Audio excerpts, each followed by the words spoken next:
ಶ್ರೀಗುರುಭ್ಯೋ ನಮಃ. ಹರಿ ಓಂ.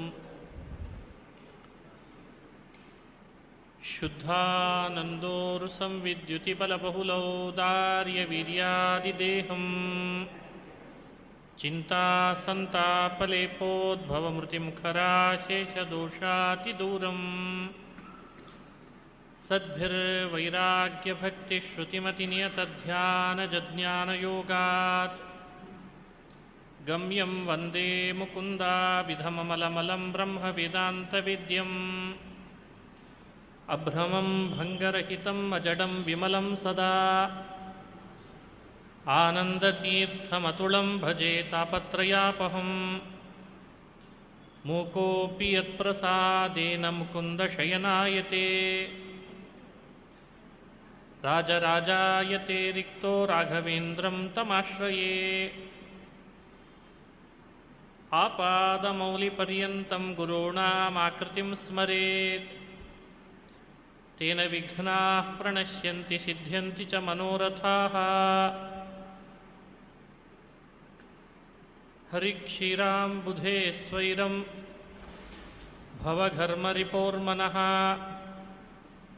ವಿಹರಾಹರಶ್ಚಿತ್ರಚಾರಿತ್ರ್ಯಚತುರೋರ್ಮಿಷು ಮಾತಾ ರಾಜಾ ಮತ್ಪಿತಾ ವಾದಿರಾಜಃ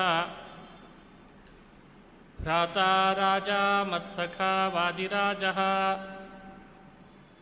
ಸರ್ವಸ್ವಂ ಮೇ ವಾದಿರಾಜೋ ದಯಾಲುಃ ನಾನ್ಯದ್ದೈವಂ ನೈವ ಜಾನೇ ನ ಜಾನೇ.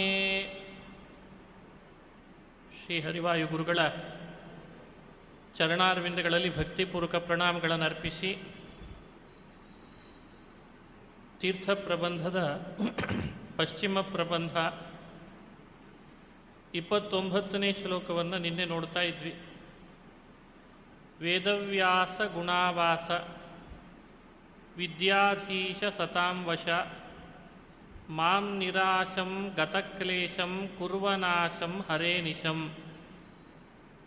ಇದು ಮಧ್ಯವಾಟ ಮಠದಲ್ಲಿ ವೇದವ್ಯಾಸರನ್ನು ರಾಜರು ದರ್ಶನ ಮಾಡಿದಾಗ ಭಕ್ತಿಯಿಂದ ವೇದವ್ಯಾಸರನ್ನು ಹೀಗೆ ಸ್ತೋತ್ರ ಮಾಡ್ತಾ ಇದ್ದಾರೆ.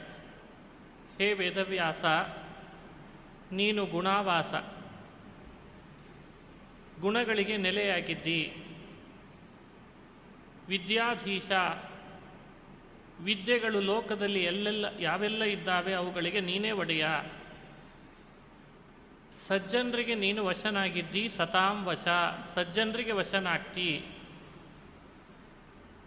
ಅಂಥ ವೇದವ್ಯಾಸ, ಹೇ ಹರೇ, ನನಗೆ ಇಂಥಿಂಥವುಗಳನ್ನು ಕೊಡು ಅಂತ ಪ್ರಾರ್ಥನೆ ಮಾಡ್ತಾರೆ.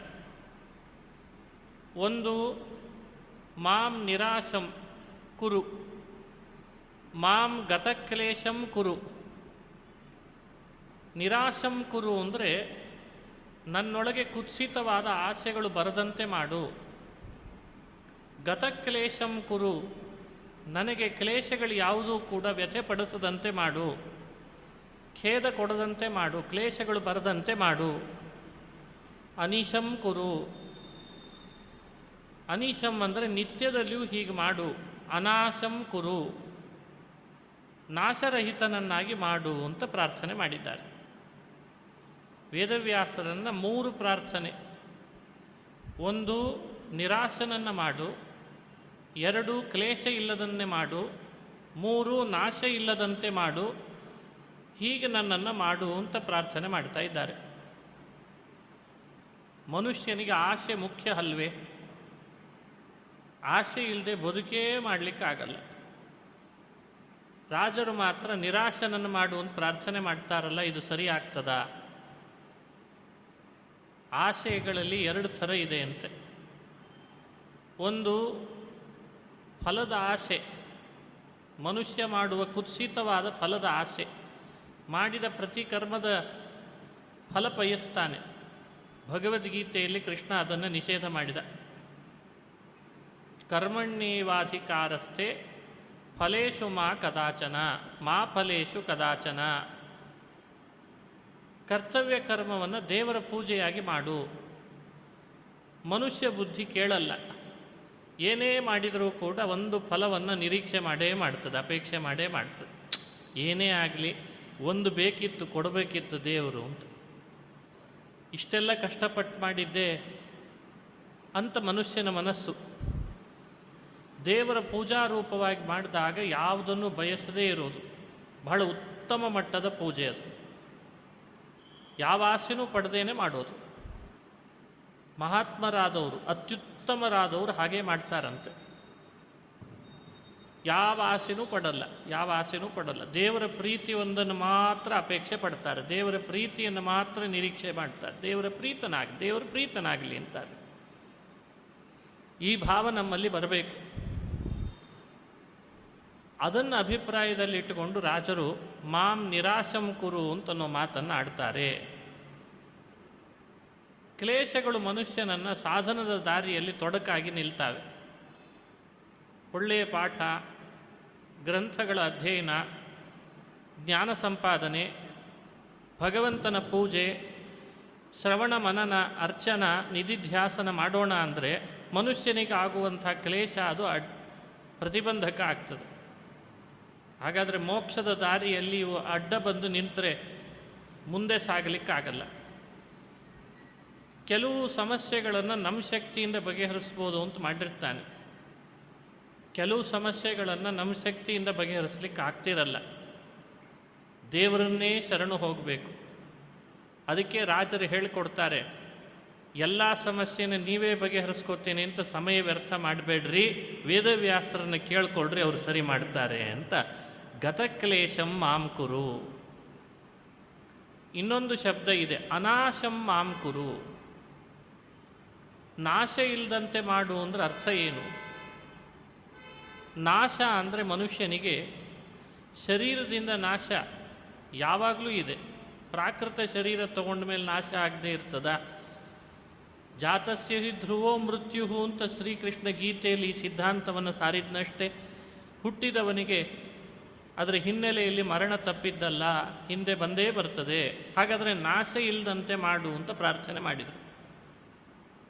ನಾಶರಹಿತನನ್ನು ಮಾಡೋದು ಅಂದರೆ ಅಭಿಪ್ರಾಯ ಮುಕ್ತನನ್ನು ಮಾಡು ಅಂತ ತಾತ್ಪರ್ಯ. ಅಮೃತ ಅಂತ ಮೋಕ್ಷದ ಇನ್ನೊಂದು ಹೆಸರು, ಅಮೃತ್ಯು ಅಂತ ಕರೀತಾರೆ. ಅಮೃತಂಗಮಯ ಅಂತ ವೇದದಲ್ಲಿ ಪ್ರಾರ್ಥನೆ ಇದೆ. ಅಸತೋಮ ಸದ್ಗಮಯ ತಮಸೋಮ ಜ್ಯೋತಿರ್ಗಮಯ ಮೃತ್ಯೋರ್ಮಾ ಅಮೃತಂ ಗಮಯ. ಅಮೃತಂ ಅಂದರೆ ಅರ್ಥ ಏನು? ಮತ್ತೆ ಮತ್ತೆ ಮರಣ ಇಲ್ಲದಂತೆ ಮಾಡು. ಹಾಗಾದರೆ ಇದು ವೈದಿಕವಾದ ಪ್ರಾರ್ಥನೆ. ಅನಾಶಂ ಕುರು ಅಂದರೆ ನನ್ನನ್ನು ಮುಕ್ತರನ್ನು ಮಾಡು ಅಂತ ವೇದವ್ಯಾಸರನ್ನು ಪ್ರಾರ್ಥನೆ ಮಾಡಿದ್ದಾರೆ ಅಂತ ತಿಳ್ಕೊಳ್ಬೇಕು. ಹೀಗೆ ವಿದ್ಯೆಯನ್ನು ಕೊಡೋರು ವ್ಯಾಸರು, ತನ್ಮೂಲಕ ಜ್ಞಾನ ಕೊಡೋರು ವ್ಯಾಸರು, ಮುಕ್ತರನ್ನು ಮಾಡೋರು ವೇದವ್ಯಾಸರು. ನಮ್ಮ ಒಳಗಡೆ ಹುದುಗಿದಂತಹ ಕುತ್ಸಿತ ದುರಾಶೆಗಳನ್ನು ದೂರ ಮಾಡೋರು ಕೂಡ ವೇದವ್ಯಾಸರು. ಸಾಧನದಲ್ಲಿ ದಾರಿಯಲ್ಲಿ ಸಾಗುವಾಗ ಬರುವ ಕಷ್ಟಗಳನ್ನು ಕ್ಲೇಶಗಳನ್ನು ಕಳೆಯೋರು ವೇದವ್ಯಾಸರು ಅಂತ ಕಲಿಯುಗದ ಸಜ್ಜನರಿಗೆ ಮಧ್ಯವಾಟ ಮಠದ ವೇದವ್ಯಾಸರನ್ನು ಹೀಗೆ ಸ್ತೋತ್ರ ಮಾಡಿ, ನೀವು ಇಲ್ಲಿಗೆ ಬಂದು ಸ್ತೋತ್ರ ಮಾಡಿ ನಿಮ್ಮ ಕ್ಲೇಶಗಳನ್ನು ಪರಿಹರಿಸ್ಕೊಳ್ರಿ ಅಂತ ಕರೆ ಕೊಡ್ತಾ ಇದ್ದಾರೆ ವಾದರಾಜ. ಇದು 29ನೇ ಶ್ಲೋಕದಿಂದ ನೋಡಿದ್ವಿ.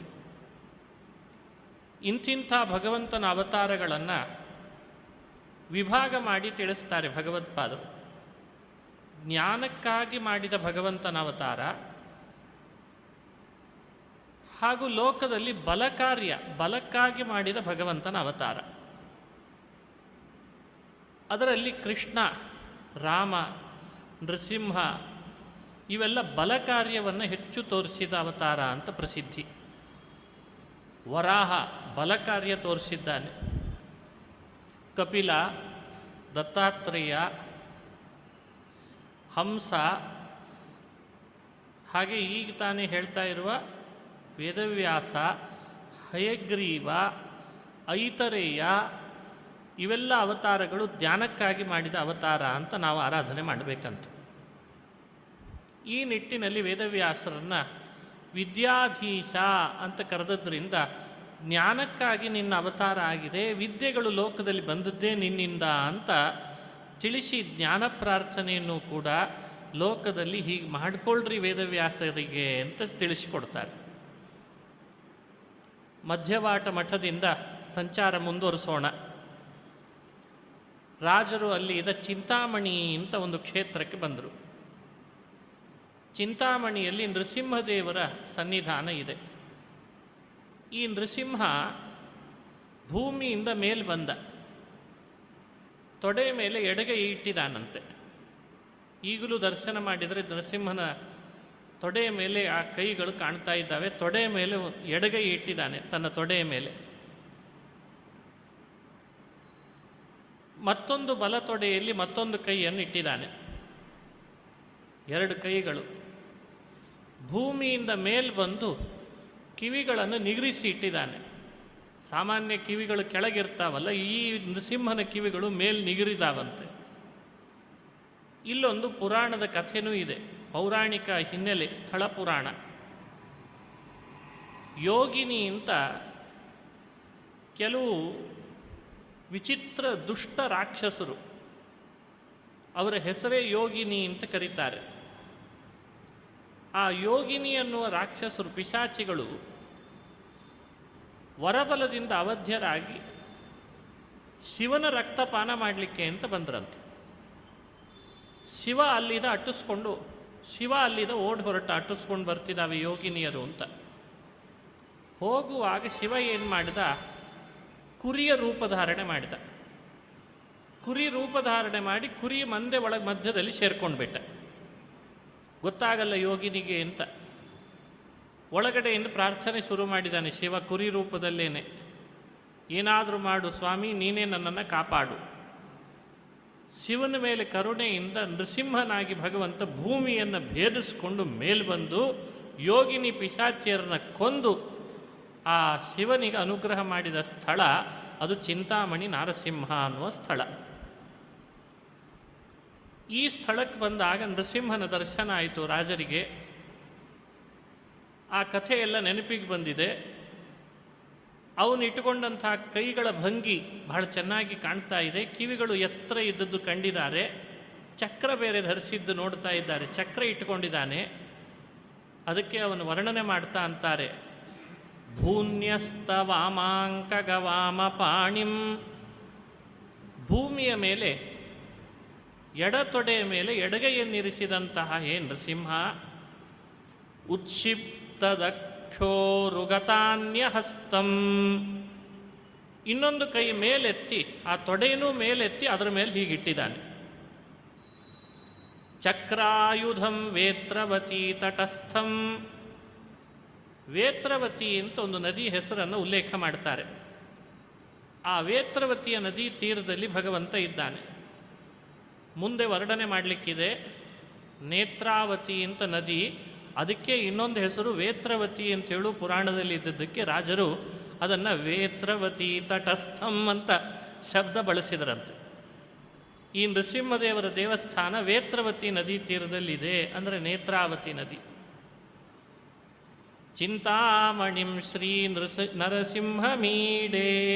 ಚಿಂತಾಮಣಿ ಕ್ಷೇತ್ರದ ನೆಲೆಸಿರುವ ನೃಸಿಂಹನನ್ನು ನಾನು ಈಡೆ ಅಂದರೆ ಸ್ತೋತ್ರ ಮಾಡ್ತೇನೆ ಅಂತ ಸ್ತೋತ್ರ ಮಾಡಲಿಕ್ಕೆ ಪ್ರಾರಂಭ ಮಾಡಿದ್ದಾರೆ.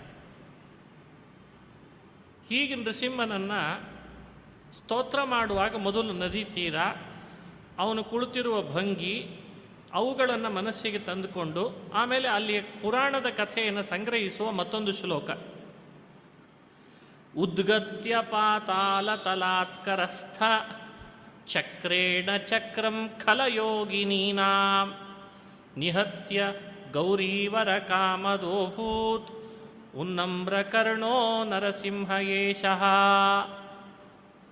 ಏಷಃ ನರಸಿಂಹ, ಎದುರುಗಡೆ ಕಾಣ್ತಾ ಇರುವ ಈ ನರಸಿಂಹ ಉನ್ನಮ್ರಕರ್ಣ, ಆ ಕಿವಿಗಳು ಎತ್ತರಕ್ಕೆ ಹೋಗಿದ್ದಾವೆ. ಅದರಿಂದ ಉನ್ನಮ್ರಕರ್ಣ ನರಸಿಂಹ ಇವ. ಏನು ಮಾಡಿದ, ಭೂಮಿಯನ್ನು ಭೇದಿಸಿ ಮೇಲೆ ಬಂದ ಪಾತಾಳ ತಳದಿಂದ. ಕೈಯಲ್ಲಿದ್ದ ಚಕ್ರವನ್ನು ಪ್ರಯೋಗ ಮಾಡಿದ, ಸುದರ್ಶನವನ್ನು. ಪಿಶಾಚಿಗಳು ಶಿವನನ್ನು ಅಟ್ಟಿಸ್ಕೊಂಡು ಬರ್ತಾ ಇದ್ದವರನ್ನು ಎದುರಿಸಿ ಅವರನ್ನು ಕೊಂದು ಹಾಕಿದ. ಇಲ್ಲದೇ ಇದ್ದರೆ ಪಿಶಾಚಿಗಳೆಲ್ಲ ರಕ್ತ ಕುಡಿದು ಬಿಡ್ತಿದ್ದು ಶಿವನನ್ನು ಬಂದು. ಗೌರೀವರ ಕಾಮದಹ, ಗೌರಿ ಅಂದರೆ ಪಾರ್ವತಿ, ಗೌರೀವರ ಕಾಮದಹ ಅಂದರೆ ಶಿವನ ಅಭೀಷ್ಟೆಯನ್ನು ಪೂರ್ಣ ಮಾಡಿದವ. ಅದರಿಂದ ಚಿಂತಾಮಣಿ ಅನ್ನೋ ನಾಮ ಸಾರ್ಥಕ ಆಯಿತು ಅಂತ ಅರ್ಥ. ಚಿಂತ ಅಂದರೆ ಯಾರು ಮನಸ್ಸಿನಲ್ಲಿ ಏನು ಅಪೇಕ್ಷೆ ಪಡ್ತಾರೆ ಅದನ್ನು ಕೊಡುವವನು ಚಿಂತಾಮಣಿ. ಚಿಂತಾಮಣಿ ಅಂತ ಅದಕ್ಕೆ ಅಲ್ವೇ ಹೆಸರು. ನಮ್ಮ ಮನಸ್ಸಿನ ಅಭಿಲಾಷೆಗಳನ್ನು ಈಡೇರಿಸ್ತಾರೆ ಅನ್ನೋ ಕಾರಣಕ್ಕೆ ಚಿಂತಾಮಣಿ. ಮನೋನಿಯಾಮಕನಾದ ಶಿವನ ಮನಸ್ಸಿನ ಅಭಿಲಾಷೆಯನ್ನೇ ಈಡೇರಿಸಿದ್ದಾನೆ, ಅದಕ್ಕೆ ಚಿಂತಾಮಣಿ ಅಂತ ಗೌರೀವರ ಕಾಮದೋಭೂತ್ ಅನ್ನೋದರಿಂದ ಸೂಚನೆ ಮಾಡ್ತಾರೆ. ಶಿವ ಮನೋನಿಯಾಮಕ. ಇದರಿಂದ ಏನಾಯಿತು? ಭೂಮಿಯನ್ನು ಭೇದಿಸ್ಕೊಂಡು ಬಂದಿದ್ದಾನೆ ಅಂತಂದದ್ರಿಂದ ಕಂಬದಿಂದ ಬಂದಂಥ ನರಸಿಂಹ ಹೇಗೋ ಇವನು ಭೂಮಿಯನ್ನು ಭೇದಿಸ್ಕೊಂಡು ಬಂದಂಥ ನರಸಿಂಹ ಅಂತ ತೋರಿಸಿದರು. ಚಕ್ರಾಯುಧವನ್ನು ಪ್ರಯೋಗ ಮಾಡಿದ. ಶಿವ ಅದರ ಬಾಧೆಗೆ ಒಳಗಾಗಿದ್ದ. ನಮ್ಮ ಬದುಕಿನಲ್ಲಿಯೂ ಕೂಡ ಅನೇಕ ಬಾಧೆಗಳಿಗೆ ಒಳಗಾಗ್ತೇವೆ. ಯೋಗಿನಿಯಂತೆ ಎಷ್ಟೋ ಪಿಶಾಚಿಗಳು ನಮಗೂ ಗಂಟು ಬೀಳ್ತವೆ. ಅಲ್ಲ, ಅವರು ಯೋಗಿನಿ ಪಿಶಾಚಿ ಕಂಡಾಗ ಕಾಣಿಸ್ತಿರಲ್ಲ, ಆಮೇಲೆ ಗೊತ್ತಾಗ್ತದೆ ಇವನ ಅಂತ, ಆಮೇಲೆ ಗೊತ್ತಾಗ್ತದೆ. ಅವರ ಬಾಧೆ ನಮಗೆ ತಡ್ಕೊಳ್ಳಿಕ್ಕೆ ಆಗ್ತಿರಲ್ಲ. ಈ ನೃಸಿಂಹನನ್ನು ಸ್ತೋತ್ರ ಮಾಡಿದರೆ, ಇವನನ್ನು ಯಾರು ಆರಾಧನೆ ಮಾಡ್ತಾರೆ ಅವರಿಗೂ ಕೂಡ ಶಿವನಿಗೆ ಬಂದ ಆಪತ್ತು ಪರಿಹಾರ ಮಾಡಿದ ಹಾಗೆ ಮಾಡಿ ನಮ್ಮನ್ನು ಅನುಗ್ರಹ ಮಾಡ್ತಾನೆ ಅಂತ ಬಹಳ ಚಮತ್ಕಾರವಾದ ಚಿಂತಾಮಣಿ ನೃಸಿಂಹನ ಸ್ತೋತ್ರವನ್ನು ರಾಜರು ಮಾಡಲಿಕ್ಕೆ ಪ್ರಾರಂಭ ಮಾಡಿದರು. ಪದ್ಮಪುರಾಣದೊಳಗೆ ಯೋಗಿನಿಗ್ರಸ್ತ ಗಿರೀಶತಾತ್ರಾತ ಮೇಷರೂಪ ಶಂಕರ ವಾಹನ ಮೇಷರೂಪ ಶಿವತ್ರಾತ ಅಂತ ನೃಸಿಂಹನ ಸ್ತೋತ್ರ ಮಾಡುವಾಗ ಇದೆಲ್ಲ ಮಾತುಗಳು ಬಂದಿದ್ದಾವೆ. ಹಲವು ನಾಮ, ಹಲವು ರೂಪಗಳು, ಅಷ್ಟೇ ಅಲ್ಲ ಹಲವು ಕ್ಷೇತ್ರಗಳು ನರಸಿಂಹನಿಗಿದ್ದಾವೆ. ಬರೀ ಅಹೋಬಿಲ ಒಂದೇ ಅಲ್ಲ. ಅದರಲ್ಲಿ ಇದೊಂದು ವಿಶೇಷ ಸ್ಥಳ ಚಿಂತಾಮಣಿ ನೃಸಿಂಹ ಅಂತ ವರ್ಣನೆ ಮಾಡ್ತಾರೆ. ಇದನ್ನು ನೀವು ನೋಡ್ಬೋದು. ನೇತ್ರಾವತಿ ನದಿಯಲ್ಲಿ ಸ್ನಾನ ಮಾಡಿ ಅಲ್ಲಿ ಜಪತಪ ಮಾಡಬೇಕು ಅಂತ ಅನಿಸಿ ವಾದರಾಜರು ಅಲ್ಲಿಗೆ ಬಂದರು. ಏನು ಆಯಾಸ ಇಲ್ಲ ನಮಗೆ ನದಿ ಸ್ನಾನ. ಈಗ ಚಳಿಗಾಲದಲ್ಲೂ ಮಾಡ್ಬೋದು. ತೀರ್ಥ ಪ್ರಬಂಧದ ಸ್ಮರಣೆಯ ನದಿ ಸ್ನಾನ ಬಹಳ ಸುಲಭ. ನೇತ್ರಾವತಿ ನದಿ ತೀರಕ್ಕೆ ಬಂದರು. ವರಾಹ ಅಂತ ಒಂದು ಪರ್ವತ. ಆ ವರಾಹ ಪರ್ವತದ ಒಂದು ಪ್ರದೇಶದಿಂದ, ಕುದುರೆ ಮುಖ ಅಂತ ಕರೀತಾರೆ ಇವತ್ತದನ್ನು, ಆ ಒಂದು ಪ್ರದೇಶದಿಂದ ಉಗಮಗೊಂಡ ಒಂದು ನದಿ ಇದು ನೇತ್ರಾವತಿ ಅಂತ. ವಾದಿರಾಜರಿಗೆ ಆ ನದಿಯನ್ನು ನೋಡಿದಾಗ ಬಹಳ ಆನಂದ ಆಗಿದೆ. ಹೇಳಿ ಕೇಳಿ ಪರ್ವತದ ಹೆಸರು ವರಾಹ. ಅದರ ಮೇಲ್ಭಾಗದ ಒಂದು ಪ್ರದೇಶದಿಂದ ಹೊರ ಬರ್ತಾ ಇದೆ. ಹಾಗಾದರೆ ವರಾಹ ಪರ್ವತ ಅಂದರೆ ಅದು ವರಾಹದೇವರೇ. ವರಾಹದೇವರ ಮುಖಭಾಗದಿಂದ ಬರ್ತಿದೆ ಅಂದರೆ ಅದು ಕಣ್ಣಿನಿಂದ ಅಂತ ಹೇಳಿದರು ಅವರು. ಸಾರ್ಥಕ ಆಯಿತು ಹೆಸರು. ಯಾಕೆಂದರೆ ವರಾಹ ಪರ್ವತವೇ ವರಾಹ ಅಂತ ನಾವು ತಿಳಿದ್ರೆ, ಮೇಲ್ಭಾಗ ಅಂದರೆ ಕಣ್ಣು, ಕಣ್ಣಿನಿಂದ ಹೊರ ಬರ್ತಾ ಇದ್ದಾಳಾದ್ದರಿಂದ ಈ ನದಿಗೆ ನೇತ್ರಾವತಿ ಎನ್ನುವ ಹೆಸರು ಅನ್ವರ್ಥಕ ಆಗಿದೆ ಎಂದರು ರಾಜರು.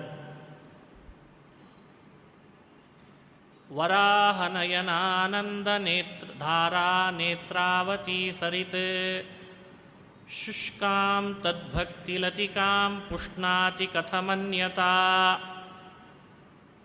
ಇದು ಯುಕ್ತಿ. ಶುಷ್ಕಾಂ ತದ್ಭಕ್ತಿ ಲತಿಕಾಂ ಪುಷ್ಣಾತಿ ಕಥಮನ್ಯಥಾ, ಇದೊಂದು ಯುಕ್ತಿ. ಯುಕ್ತಿ ಏನು ತೋರಿಸ್ತಿದ್ದಾರೆ ಗಮನಿಸೋಣ. ಕಣ್ಣೀರು ಎರಡು ರೀತಿಯಾಗಿದೆ ಅಂತೆ.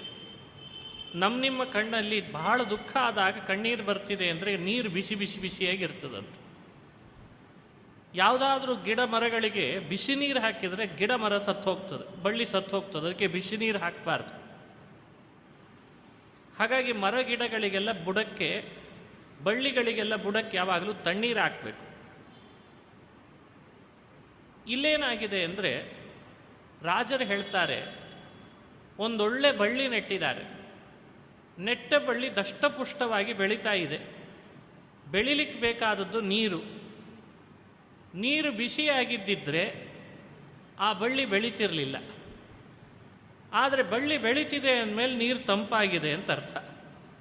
ತಂಪು ನೀರು ಯಾವಾಗ ಬರ್ತದೆ ಕಣ್ಣಿನಲ್ಲಿ ಅಂದರೆ ಆನಂದ ಆದಾಗಷ್ಟೇ ಬರ್ತದೆ. ಹಾಗಾದರೆ ವರಾಹ ಪರ್ವತ ಅಂದರೆ ವರಾಹ ರೂಪಿ ಪರಮಾತ್ಮ ಭಗವಂತ, ಅವನ ಕಣ್ಣಿನಿಂದ ನೀರು ಹರಿದು ಬಂತು ನೇತ್ರಾವತಿ. ಪ್ರತಿಯೊಬ್ಬ ಸಜ್ಜನರು ಅಲ್ಲಿ ಸ್ನಾನ ಮಾಡಿ ತಮ್ಮ ಹೃದಯ ಭೂಮಿಕೆಯಲ್ಲಿ ನೆಟ್ಟ ಭಕ್ತಿಯ ಬಳ್ಳಿಯನ್ನು ಪುಷ್ಟಿಗೊಳಿಸ್ಕೊಳ್ತಿದ್ದಾರೆ ಅಂದ ಮೇಲೆ ನೇತ್ರಾವತಿ ಭಗವಂತನ ಆನಂದ ಬಾಷ್ಪನೇ ಆಗಿದೆ ಅಂತ ಯುಕ್ತಿ ಕೊಡ್ತಾರೆ ಅವರು. ನೇತ್ರಾವತಿಯಲ್ಲಿ ಸ್ನಾನ ಮಾಡುವ ಭಕ್ತರು ಹೃದಯ ಭೂಮಿಕೆಯಲ್ಲಿ ಭಕ್ತಿ ಬಳ್ಳಿಯನ್ನು ಪುಷ್ಟಿಗೊಳಿಸ್ಕೊಳ್ತಾರೆ. ಹಾಗಾದರೆ ನೇತ್ರಾವತಿ ಸ್ನಾನದ ಫಲ ಏನು? ಹೃದಯ ಭೂಮಿಯಲ್ಲಿ ಬೆಳೆದ ಭಕ್ತಿ ಬಳ್ಳಿಯ ಅಭಿವೃದ್ಧಿ, ಭಕ್ತಿ ಬಳ್ಳಿಯ ಪುಷ್ಟಿ. ಇದು ನೇತ್ರಾವತಿಯ ಶಕ್ತಿ. ಅದು ತಂಪಾಗೇ ಇದೆ. ಯಾಕೆ? ವರಾಹನಿಗೆ ಆನಂದ ಆದಾಗ ಹೊರಬಂದಿದೆ, ಅದಕ್ಕೆ ತಂಪಾಗಿದೆ. ಅವನ ಆನಂದ ಪೂರ್ಣನೇ ಸರಿ. ಅವನಿಗೆ ಒಂದು ವೇಳೆ ಆನಂದ ಇಲ್ಲದೆ ದುಃಖದಿಂದಲೇ ಕಣ್ಣೀರು ಬಂದಿದ್ದಿದ್ರೆ ಬಳ್ಳಿ ಹೇಗೆ ಪುಷ್ಟಿ ಆಗ್ತಿತ್ತು, ಬಳ್ಳಿ ಹೇಗೆ ದಷ್ಟಪುಷ್ಟವಾಗ್ತಿತ್ತು. ಭಾಗವತದಲ್ಲಿ ನೇತ್ರಾವತಿಯ ಸ್ನಾನ ಮಾಡೋದರಿಂದ ಅತಿ ಹೆಚ್ಚು ಭಕ್ತಿ ವೃದ್ಧಿ ಆಗ್ತದೆ ಅಂತ ವರ್ಣನೆ ಮಾಡಿದ್ದು ಕೂಡ ಕೇಳ್ತೇವೆ. ಹಾಗಾಗಿ ನೇತ್ರಾವತಿ ಸ್ನಾನ, ಅದರ ಪಾನ, ಅದರ ದರ್ಶನ, ಪ್ರತೀಚಿ ಮಹಾನದಿ ನಾಮ್ನಾ ನೇತ್ರಾವತಿ ವರಾಹ ಕ್ಷೇತ್ರಾತ್ ಸಹ್ಯಗಿರಿಂ ಭಿತ್ವಾ ಪಶ್ಚಿಮ ಸಮುದ್ರಂ ಸ್ಯಂದಮಾನ. ಇದು ವಿಜಯಧ್ವಜ ತೀರ್ಥರು ಭಾಗವತಕ್ಕೆ ವ್ಯಾಖ್ಯಾನಿಸುವಾಗ ಪ್ರತೀಚಿ ಮಹಾನದಿ ನಾಮ್ನಾ ನೇತ್ರಾವತಿ ಅಂತ ಸ್ಪಷ್ಟ ಬರೆದಿದ್ದಾರೆ. ಇದು ಪಶ್ಚಿಮ ಸಮುದ್ರಕ್ಕೆ ಬಂದು ಸೇರ್ತಾಳೆ, ಸಹ್ಯಗಿರಿಯನ್ನು ಭೇದಿಸಿ ಕೆಳಗಿಳಿದಿದ್ದಾಳೆ, ವರಾಹ ಪರ್ವತದಿಂದ ಕೆಳಗೆ ಬರ್ತಿದ್ದಾಳೆ ಅಂತ ಅದರ ಮಹಿಮೆಯನ್ನು ಹೇಳ್ತಾರೆ. ಹಾಗಾದರೆ ಈ ಪರ್ವತದಿಂದ ಬಂದ ಈ ನದಿ ಇದು ಭಗವಂತನ ಆನಂದ ಬಾಷ್ಪ ಅಲ್ಲದೆ ಮತ್ತಿನ್ನೇನಿದು? ಹಾಗಿದನ್ನು ಅನುಸಂಧಾನ ಮಾಡಬೇಕೇ ಹೊರತು ವರಾಹನಿಗೇನೋ ತುಂಬ ದುಃಖ ಆಗಿತ್ತು, ಕಣ್ಣೀರು ಬರಲಿಕ್ಕೆ ಶುರು ಆಯಿತು, ನದಿಯಾಗಿ ಹರಿತು ಅಂತ ಯಾರಾದರೂ ನೇತ್ರಾವತಿಯ ಬಗ್ಗೆ ತಪ್ಪು ಕಲ್ಪನೆ ಮಾಡಿಕೊಂಡಾರು ಅಂತ ರಾಜರು ಹೀಗೆ ವರ್ಣನೆ ಮಾಡಿಬಿಟ್ರು. ಎಂಥ ಚಮತ್ಕಾರದ ವರ್ಣನೆ! ಹಾಗಾಗಿ ನಾವು ವರಾಹ ಪರ್ವತದ ಸ್ಮರಣೆನೂ ಮಾಡಿಕೊಳ್ಬೇಕು, ಅವನ ಆನಂದ ಬಾಷ್ಪವಿದು ಅಂತ ಅನುಸಂಧಾನ ಮಾಡಬೇಕು. ಅದರಲ್ಲಿ ಸ್ನಾನ ಮಾಡುವಾಗ ವರಾಹದೇವರ ವಿಶೇಷ ಸ್ಮರಣೆ ಮಾಡಿ ಅವನು ಹೇಗೆ ಆನಂದಪೂರ್ಣನೋ ಅವನ ಕಣ್ಣಿನಿಂದ ಧಾರೆಯಾಗಿ ಸುರಿದ ನೇತ್ರಾವತಿಯೂ ಆನಂದಪೂರ್ಣಳೇ. ಮುಳುಗಿದವರು ಆನಂದ ರೂಪರಾಗ್ತಾರೆ.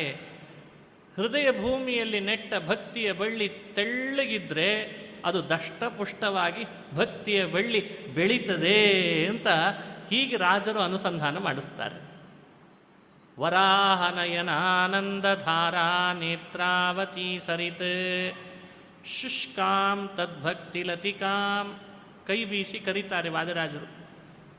ನಿಮ್ಮ ಭಕ್ತಿ, ನಿಮ್ಮ ಶ್ರದ್ಧೆ ಬಹಳ ಒಣಗಿ ಒಣಗಿ ಸ್ವರ್ಗಿ ಕಡ್ಡಿಯಾಗಿದೆನಾ? ಹಾಗಾದರೆ ಒಂದ್ಸಲಿ ನೇತ್ರಾವತಿ ಕಡೆಗೆ ಬರ್ರಿ, ಆ ನೇತ್ರಾವತಿಯಲ್ಲಿ ಸ್ನಾನ ಮಾಡಿರಿ. ಆ ಬಳ್ಳಿ ಒಣಗಿದೆ ಅಂದರೆ ಮತ್ತೆ ಚಿಗುರೋ ಹಾಗೆ ನಾನು ಮಾಡ್ತೇನೆ ಅಂತ ತೋರಿಸ್ತಾ ಇದೆ ನೇತ್ರಾವತಿ. ನೇತ್ರಾವತಿಯ ಸ್ನಾನದ ಮಹಿಮೆ ಇದು. ಒಣಗಿದ್ದನ್ನು ಚಿಗುರಿಸೋದು. ನೀರಿನ ಸ್ವಭಾವ ಅದೇ. ಉಳಿದೆಲ್ಲ ನೀರುಗಳು ಹೊರಗಿನ ಬಳ್ಳಿಯನ್ನು ಪುಷ್ಟಿಗೊಳಿಸಿದರೆ ನೇತ್ರಾವತಿ ಹೃದಯ ಒಳಗಿರುವ ಭಕ್ತಿ ಬಳ್ಳಿಯನ್ನು ಪುಷ್ಟಿಗೊಳಿಸ್ತಾಳಾದ್ರಿಂದ ಉಳಿದ ನೀರಿಗಿಂತ ಈ ನದಿ ನೀರು ಶ್ರೇಷ್ಠ ಅಂತ ಅನುಸಂಧಾನ ಮಾಡಿದೆ. ಹೀಗೆ ನೇತ್ರಾವತಿಯ ಚರಿತ್ರೆ ಚಿಂತನೆ, ಅದನ್ನು ಯುಕ್ತಿಯುಕ್ತವಾಗಿ ಅನುಸಂಧಾನ ಮಾಡಿಸಿದರು. ಮತ್ತೊಂದು ಶ್ಲೋಕದಿಂದ ನೇತ್ರಾವತಿಯನ್ನು ಅನುಸಂಧಾನ ಮಾಡ್ತಾರೆ. ನೇತ್ರದಿಂದ ಬಂದಿದೆ, ನೇತ್ರ ಆವತಿ ನೇತ್ರಾವತಿ, ನೇತ್ರದಿಂದ ಬಂದಿದೆ. ನೇತ್ರದಿಂದ ಬಂದಿದೆ ಅಂದರೆ ಅದಕ್ಕೆ ರಾಜರಂತಾರೆ ಯಾವಾಗಲೂ ಕಣ್ಣಿನ ಸ್ಪರ್ಶ ಈ ನದಿಗೆ ಇದ್ದೇ ಇದೆ. ನಮಗೂ ಕೂಡ ಭಗವಂತನ ದೃಷ್ಟಿಯ ಸ್ಪರ್ಶ ಆಗಬೇಕು ಅಂತ ಅಪೇಕ್ಷೆ ಇದೆ. ದಿನ ದೇವರನ್ನು ಬೇಡುತ್ತೇವೆ ಪೂಜೆಗೆ ಕೂಡುವಾಗ. ಆಯತಾಭ್ಯಾಂ ವಿಶಾಲಾಭ್ಯಾಂ ಶೀತಲಾಭ್ಯಾಂ ಕೃಪಾನಿಧೇ ಕರುಣಾರಸಪೂರ್ಣಾಭ್ಯಾಂ ಲೋಚನಾಭ್ಯಾಂ ವಿಲೋಕಯ.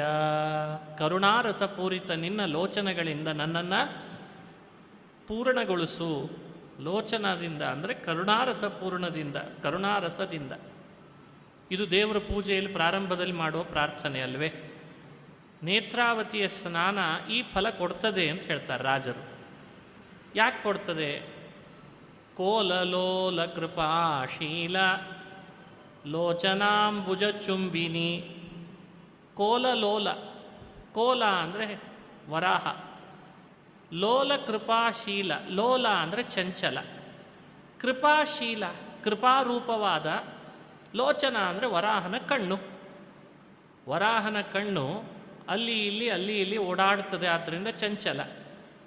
ವರಾಹನ ಕಣ್ಣು ನಮ್ಮ ಮೇಲೆ ಯಾವಾಗಲೂ ಕೃಪಾ ಬೀರ್ತದೆ, ಆದ್ದರಿಂದ ಕೃಪಾಶೀಲ. ಆ ಕಣ್ಣಿನಿಂದ ಹೊರಹೊಮ್ಮಿದೆ ಅಂದರೆ ಕಣ್ಣೇ ತಾವರೆ ಅಂತಿದೆ. ಈ ನೇತ್ರಾವತಿಯ ನೀರು ಅಲ್ಲಿಂದ ಹೊರಹೊಮ್ಮುತ್ತಿದೆ ಅಂದರೆ ಅದನ್ನು ಚುಂಬಿಸಿದಂತಿದೆ. ಹೊರಬಂದ ಈ ನೀರಿನಲ್ಲಿ ನಾವು ಮಜ್ಜನ ಮಾಡಿದರೆ ಆ ಕೃಷ್ಣನ ವರಾಹನ ದಯೆ ಯಾವಾಗಲೂ ನಮ್ಮ ಮೇಲೆ ಬಿದ್ದೇ ಬೀಳ್ತದೆ ಅಂತನ್ಲಿಕ್ಕೆ ಈ ನೇತ್ರಾವತಿಯ ಸ್ನಾನ ಅದರ ಫಲವಾಗಿ ಸಿಗ್ತದೆ ಅಂತನ್ಲಿಕ್ಕೆ ಬೇರೆ ಏನೂ ಹೇಳಬೇಕಿಲ್ಲ, ಇದು ಸಾಕು ಅಂತಾರೆ ವಾದರಾಜರು. ನೋಡಿ, ಮಜ್ಜನ್ ನೇತ್ರಾವತಿ ತೋಯೆ ತದ್ದಯೇಕ್ಷಾಸ್ಪದಂ ಹಿನಃ ತದ್ದಯೇಕ್ಷಾಸ್ಪದಂ ನಕಃ. ಯಾರು ತಾನೇ ನೇತ್ರಾವತಿ ಸ್ನಾನ ಮಾಡಿದವ ಆ ವರಾಹನ ದಯೆಗೆ ಆಸ್ಪದನಾಗದೇ ಇರ್ತಾನೆ? ಪ್ರತಿಯೊಬ್ಬನೂ ವರಾಹನ ದಯೆಗೆ ಆಸ್ಪದನಾಗೇ ಆಗ್ತಾನೆ. ಯಾಕೆ? ಈ ನೀರೇ ಅಲ್ವೇ ಆ ಕಣ್ಣಿನಿಂದ ಬಂದದ್ದು, ಆ ಕಣ್ಣಿನ ದೃಷ್ಟಿಯಲ್ವೇ ನೀ ಬಯಸ್ತಿರೋದು. ಆ ದಯಾ ದೃಷ್ಟಿಗೆ ಈ ನೀರಿನ ಸ್ನಾನ ನಮ್ಮನ್ನು ಆಸ್ಪದರನ್ನಾಗಿ ಮಾಡ್ತದೆ ಅಂತ ಅನುಸಂಧಾನ ಮಾಡ್ತಾರೆ. ಹೀಗೆ ಎರಡೂ ಶ್ಲೋಕಗಳು ನೇತ್ರಾವತಿಯ ವಿಶೇಷ ವರ್ಣನೆಗೆ ಮೀಸಲು ಮಾಡಿದ್ದಾರೆ ರಾಜರು.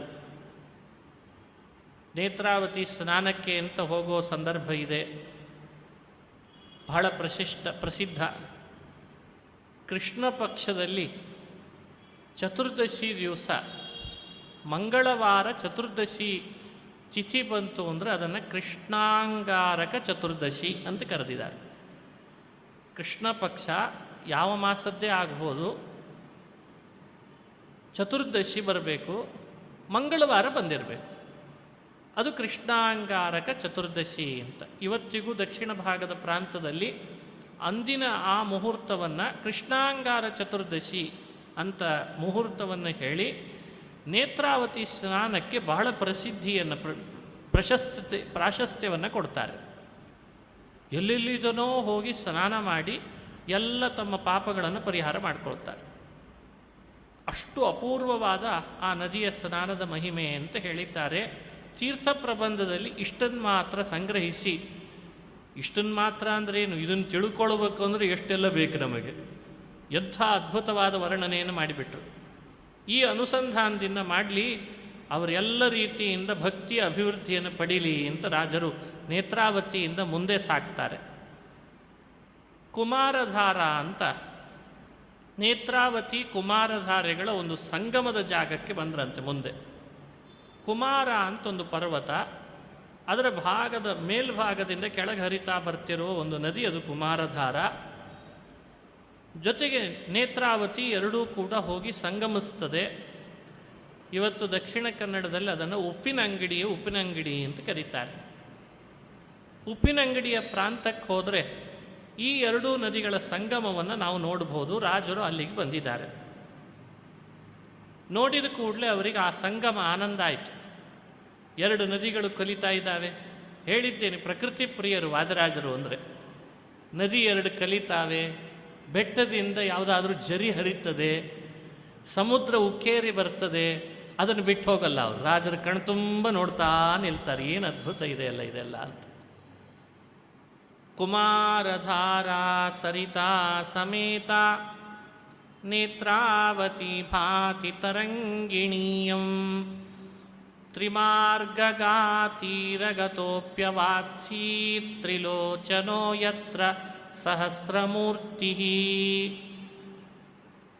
ಅಲ್ಲೊಂದು ಶಿವನ ದೇವಸ್ಥಾನ ಇದೆ. ಹಾಗಾಗಿ ಸಹಸ್ರಮೂರ್ತಿ ತ್ರಿಲೋಚನ ಅಂತ ವರ್ಣನೆ ಮಾಡ್ತಾರೆ. ಆ ಶಿವನ ದೇವಸ್ಥಾನವನ್ನು ಸಹಸ್ರಲಿಂಗೇಶ್ವರ ಅಂತ ಕರೀತಾರೆ. ಹಾಗಾಗಿ ಸಹಸ್ರಮೂರ್ತಿ ಅಂತ ಶಬ್ದದಿಂದ ಶಿವನ ವರ್ಣನೆಯೂ ಆಗಿರಬೇಕು. ನದಿಗಳ ಸಂಗಮ ಆದ್ದರಿಂದ ಅದೊಂದು ಕ್ಷೇತ್ರ, ಹಾಗಾಗಿ ಕ್ಷೇತ್ರದ ಚಿಂತನೆಯೂ ಬರಬೇಕು. ಶಿವ ಯಾವಾಗಲೂ ಗಂಗಾ ತೀರದಲ್ಲಿ ವಾಸ ಮಾಡಿರ್ತಾನೆ ಅಂತ ಆ ಗಂಗೆಯ ಸ್ಮರಣೆಯೂ ಬಂದಿರಬೇಕು. ಬಹಳ ಚಮತ್ಕಾರವಾಗಿ ಒಂದು ಶ್ಲೋಕ ಮಾಡ್ತಾರೆ. ತ್ರಿಮಾರ್ಗಗ ತ್ರಿಲೋಚನ ಸಹಸ್ರಮೂರ್ತಿ, ಆ ಶಬ್ದಗಳಲ್ಲಿ ಸ್ವಾರಸ್ಯ ಇಡ್ತಾರೆ. ಗಂಗೆಗೆ ತ್ರಿಪಥಗ ಅಂತ ಹೆಸರಿದೆ. ತ್ರಿಪಥಗ ಅವಳು ಸ್ವರ್ಗದಲ್ಲಿರ್ತಾಳೆ. ಅಷ್ಟೇ ಅಲ್ಲ, ಅವಳು ಭೂಮಿಯ ಮೇಲೂ ಬಂದಿದ್ದಾಳೆ. ಮನುಷ್ಯ ಲೋಕದಲ್ಲಿ ಕೆಳಗಿಳಿದು ಪಾತಾಳಕ್ಕೂ ಇಳಿದಿದ್ದಾಳಂತ. ಸ್ವರ್ಗ, ಮರ್ತ್ಯ, ಪಾತಾಳ ಮೂರೂ ಲೋಕದಲ್ಲಿ ಅವಳು ಸಂಚರಿಸ್ತಾಳಾದ್ದರಿಂದ ಅವಳಿಗೆ ತ್ರಿಪಥಗ ಅಂತ ಹೆಸರು ಬಂದಿದೆ ಅಂತ. ತ್ರಿಮಾರ್ಗಗ ತೀರಗತಃ ಇಲ್ಲಿರುವ ಈ ಸಹಸ್ರಲಿಂಗೇಶ್ವರ ಶಿವ ತ್ರಿಮಾರ್ಗಗ ಗಂಗಾ ತೀರದಲ್ಲಿ ಯಾವಾಗಲೂ ವಾಸ ಮಾಡ್ತಾ ಇದ್ದಾನೆ ಅನ್ನೋದು ಗೊತ್ತಿದೆ ಎಲ್ರಿಗೆ, ಬಹಳ ಪ್ರಸಿದ್ಧ. ಆದರೆ ಇಲ್ಲಿಯೂ ಬಂದು ವಾಸ ಮಾಡಬೇಕು ಅಂತ ಈ ಎರಡೂ ಸಂಗಮಗಳ ಮಧ್ಯದಲ್ಲಿ ಬಂದು ತಾನೂ ವಾಸ ಮಾಡಿದ್ದಾನಲ್ಲ, ಸಂಗಮದ ಸ್ಥಳದಲ್ಲಿ ಗಂಗಾ ತೀರ ನಿವಾಸಿ ಶಿವನೇ ಕುಮಾರಧಾರ ನೇತ್ರಾವತಿಯ ಸಂಗಮದಲ್ಲಿ ವಾಸ ಮಾಡಿದ್ದಾನೆ ಅಂದಮೇಲೆ ಶಿವ ಇಲ್ಲಿ ವಾಸ ಮಾಡಿದ್ರಿಂದಲೂ ಈ ಸಂಗಮಕ್ಕೊಂದು ಕಳೆ ಬಂದಿದೆ, ಶೋಭಿಸ್ತಾ ಇದೆ ಅಂತ ಆ ಮಹಿಮೆಯನ್ನು ವರ್ಣನೆ ಮಾಡಿದ್ದಾರೆ. ಅದಕ್ಕೆ ಕುಮಾರಧಾರ ಸರಿತಾ ಸಮೇತ ನೇತ್ರಾವತಿ ಭಾತಿ ತರಂಗಿಣೀಯಂ. ನೇತ್ರಾವತಿ ಒಂದು ಮಹಾನದಿ, ಸಾಮಾನ್ಯ ನದಿಯಲ್ಲ ನೇತ್ರಾವತಿ, ಅದು ಮಹಾನದಿ ಅಂತ ಅದನ್ನು ಹೇಳ್ತಾರೆ. ಸರಿಸುಮಾರು 96 ಕಿಲೋಮೀಟರ್ಗಳಷ್ಟು ದೂರ ಅದು ಹರಿತದೆ. ದಕ್ಷಿಣ ಕನ್ನಡದ ಪ್ರಾಂತದಲ್ಲಿ ಅತಿ ದೊಡ್ಡ ನದಿಗಳು ಅಂದರೆ ಇದೇ ನದಿ ಅಂತೆ. ಅತಿ ದೊಡ್ಡ ನದಿಗಳಲ್ಲಿ ಇದೇ ನದಿ. ಪಶ್ಚಿಮ ಸಮುದ್ರಕ್ಕೆ ಸೇರ್ತದೆ. ಹಾಗಾಗಿ ಈ ನದಿಯನ್ನು ಕುಮಾರಧಾರ ಬಂದು ಪ್ರವೇಶ ಮಾಡ್ತಾಳೆ. ಹಾಗಾಗಿ ಎರಡೂ ನದಿಗಳು ಸಂಗಮ ಆಯಿತು. ಆಮೇಲೆ ಪಶ್ಚಿಮ ಸಮುದ್ರದೊಳಗೆ ಇವೆರಡೂ ಇಲ್ಲಿ ಸೇರಿದಾವೆ. ನೇತ್ರಾವತಿ ಮುಂದೆ ಹೋಗಿ ಪಶ್ಚಿಮ ಸಮುದ್ರಕ್ಕೆ ಸೇರ್ತಾಳೆ. ಹಾಗಾಗಿ ರಾಜರು ಈ ನೇತ್ರಾವತಿ ಕುಮಾರಧಾರೆಯ ಸಂಗಮ, ಸಹಸ್ರಲಿಂಗೇಶ್ವರನ ಸನ್ನಿಧಾನ, ಗಂಗಾ ತೀರಗತನಾದವನು ಈ ಸನ್ನಿಧಿಗೆ ಬಂದು ನೆಲೆಸಿದ್ದರಿಂದ ಈ ಸ್ಥಳ ಬಹಳ ಶ್ರೇಷ್ಠ. ಸಾಧ್ಯವಾದರೆ ಭಕ್ತರು ಈ ಸಂಗಮ ಸ್ಥಳಕ್ಕೆ ಬಂದು ಭೇಟಿ ಕೊಡಲಿ, ಶಿವನನ್ನು ದರ್ಶನ ಮಾಡಲಿ, ಕುಮಾರಧಾರೆಯನ್ನು ಕೂಡ ಮಿಂದು ಸ್ನಾನ ಮಾಡಲಿ ಅಂತ ವರ್ಣನೆ ಮಾಡಿ ಮುಂದೆ ಪ್ರವೇಶ ಮಾಡ್ತಾರೆ. ಕುಮಾರಧಾರ ನದಿಯ ಬಗ್ಗೆ, ಅದೊಂದು ಪ್ರತ್ಯೇಕ ನದಿ. ಅಲ್ಲಿಗೂ ಬಂದಿದ್ದಾರೆ ರಾಜರು. ಸುಬ್ರಹ್ಮಣ್ಯ ಕ್ಷೇತ್ರಕ್ಕೆ ಬರಬೇಕು ಮುಂದೆ ಅಂತ.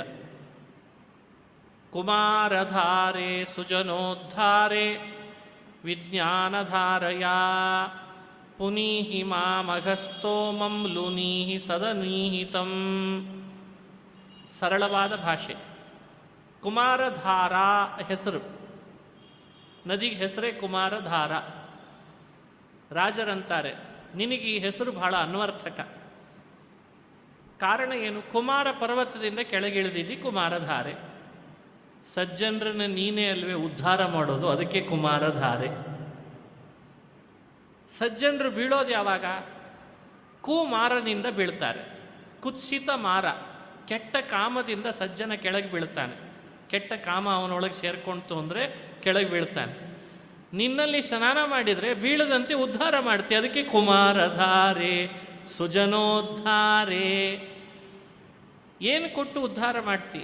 ವಿಜ್ಞಾನಧಾರಯ, ತತ್ವಜ್ಞಾನದ ಧಾರೆಯನ್ನು ನಿನ್ನಲ್ಲಿ ಸ್ನಾನ ಮಾಡಿದವರಿಗೆ ಹರಿಸ್ತಿ.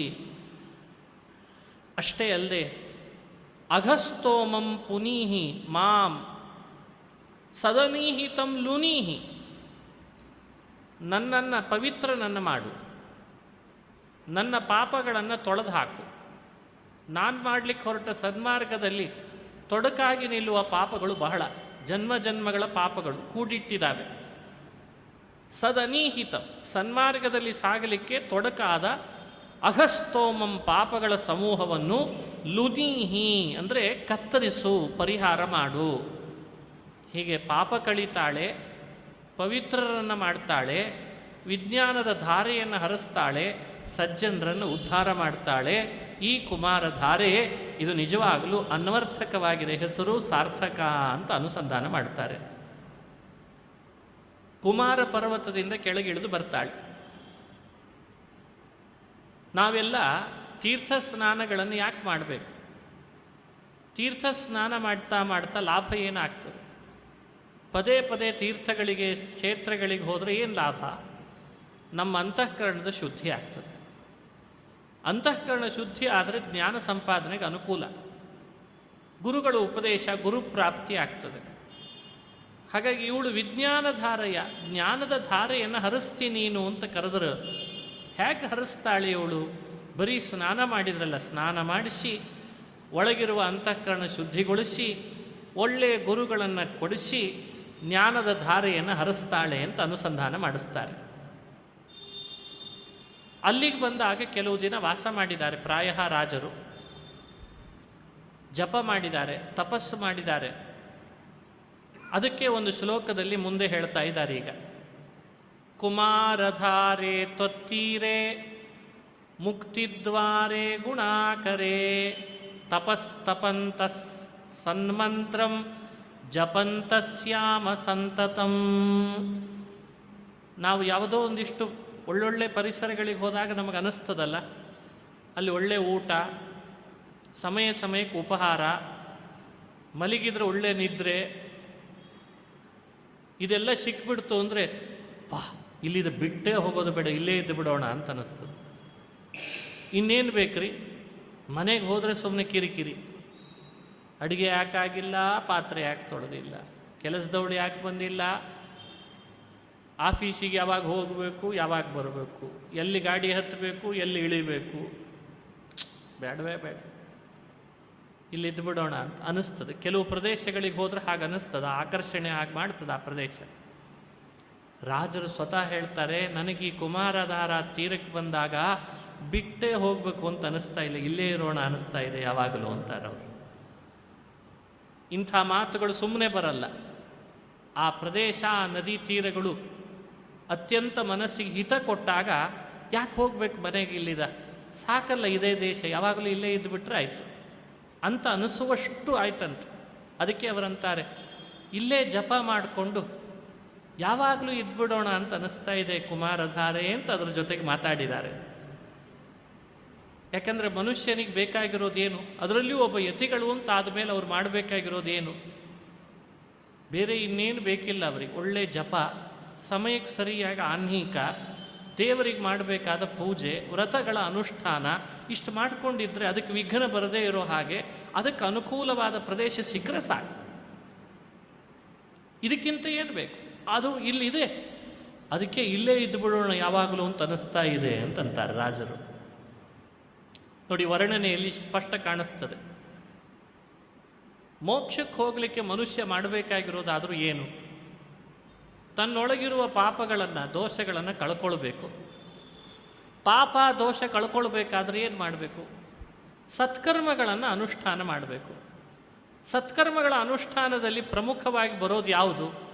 ಒಂದಿಷ್ಟು ವ್ರತಗಳು, ಒಂದು ಒಳ್ಳೊಳ್ಳೆ ಮಂತ್ರಗಳು, ಅವುಗಳನ್ನು ಜಪ ಮಾಡೋದು, ಇವೇ ತಾನೇ. ಇದನ್ನು ಮಾಡುವ ಪರಿಸರ ನಿನ್ನೊಳಗೆ ಕಾಣಿಸ್ತಾ ಇದೆ ಅಂದಮೇಲೆ ನೀನಲ್ವೇ ಮುಕ್ತಿಯ ದ್ವಾರ, ಇನ್ಯಾರು ಅಂತ ಕೇಳ್ತಾರೆ. ಅದಕ್ಕೆ ಮುಕ್ತಿದ್ವಾರೇ ಅಂತ ಕರೆದರಂತೆ.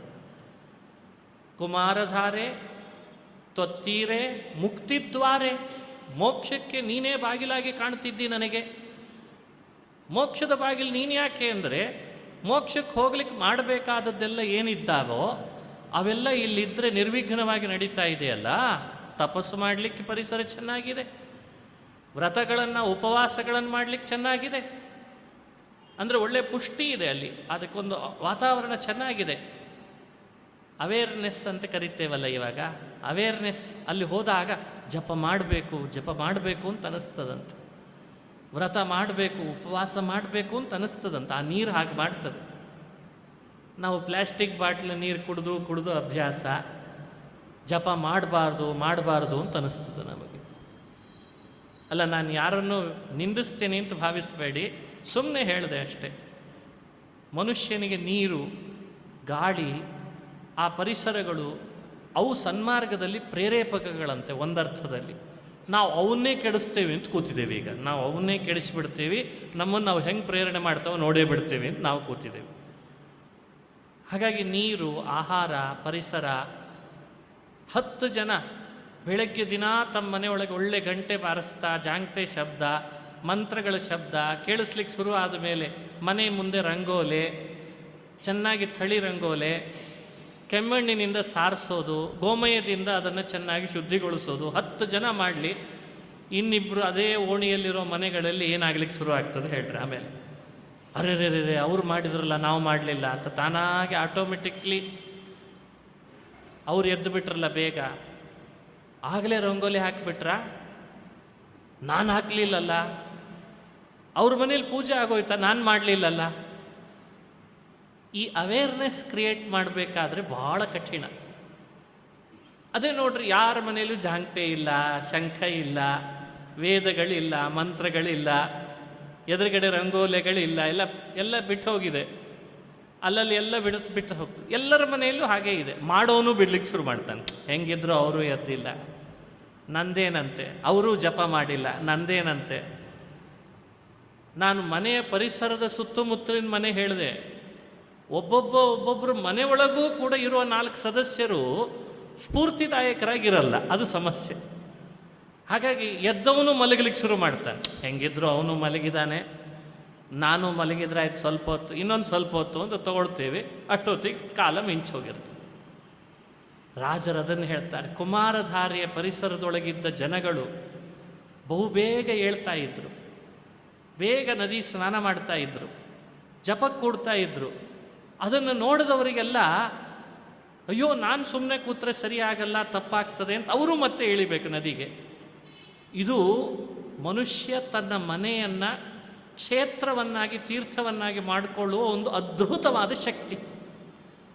ತಾನು ಬೇಗ ಎದ್ದರೆ, ತಾನು ಮಾಡಬೇಕಾದ ಕೆಲಸಗಳನ್ನು ಸಮಯಕ್ಕೆ ಜಪ, ತಪ, ಪಾರಾಯಣ ಮಾಡಲಿಕ್ಕೆ ಶುರು ಮಾಡಿದರೆ ಒಂದಿನ ಸರಿಯಾಗದೇ ಇರ್ಬೋದು, 2 ದಿವಸ ಇಲ್ಲದೆ ಇರ್ಬೋದು, 3 ದಿವಸ ಇರ್ಬೋದು, 4ನೇ ದಿವಸ ಏಳಲಿಲ್ಲ ಅಂದರೆ ಕೇಳ್ರಿ, ಅದು ಎಬ್ಬಿಸ್ತದೆ ಬಡದು. ಅರೆ ಪೂಜೆ ಕೂತಿದ್ದಾರೆ, ನಾನು ಕೂಡದೆ ಇದ್ರೆ ಸರಿ ಹೋಗಲ್ಲ ಇನ್ನು ಅಂತ. ಇದನ್ನು ರಾಜರಲ್ಲಿ ಹೇಳ್ತಾ ಇದ್ದಾರೆ. ತಪಂತಹ ಸನ್ಮಂತ್ರಂ ಜಪಂತಹ ಶ್ಯಾಮ ಸಂತತಂ. ಇಲ್ಲಿಯ ಪ್ರದೇಶದಲ್ಲಿ ಜಪ ಮಾಡಿಕೊಂಡು, ತಪ ಮಾಡಿಕೊಂಡು ಯಾವಾಗಲೂ ಇದ್ದುಬಿಡೋಣ ಅನ್ನುವಂಥ ಭಾವ ನನ್ನಲ್ಲಿ ಮೂಡ್ತಾ ಇದೆ. ಹಾಗಾಗಿ ಹೇ ಕುಮಾರಧಾರೆ, ನೀನು ಬಹಳ ಶ್ರೇಷ್ಠ, ನೀನು ಮುಕ್ತಿದ್ವಾರ, ನೀನು ಗುಣಾಕರ ಅಂತ. ಬಹುಗುಣಗಳು ಇದ್ದಾವಿಲ್ಲಿ ಅಂತ ಅರ್ಥ. ಗುಣಾಕರ ಅಂದರೆ ಬಹುಗುಣಗಳಿದ್ದಾವೆ. ಇಲ್ಲಿದ ನಾವು ತಗೊಳ್ಬೇಕಾದ ಗುಣಗಳು ಬಹಳ ಇದ್ದಾವೆ ಅಂತ ಅರ್ಥ.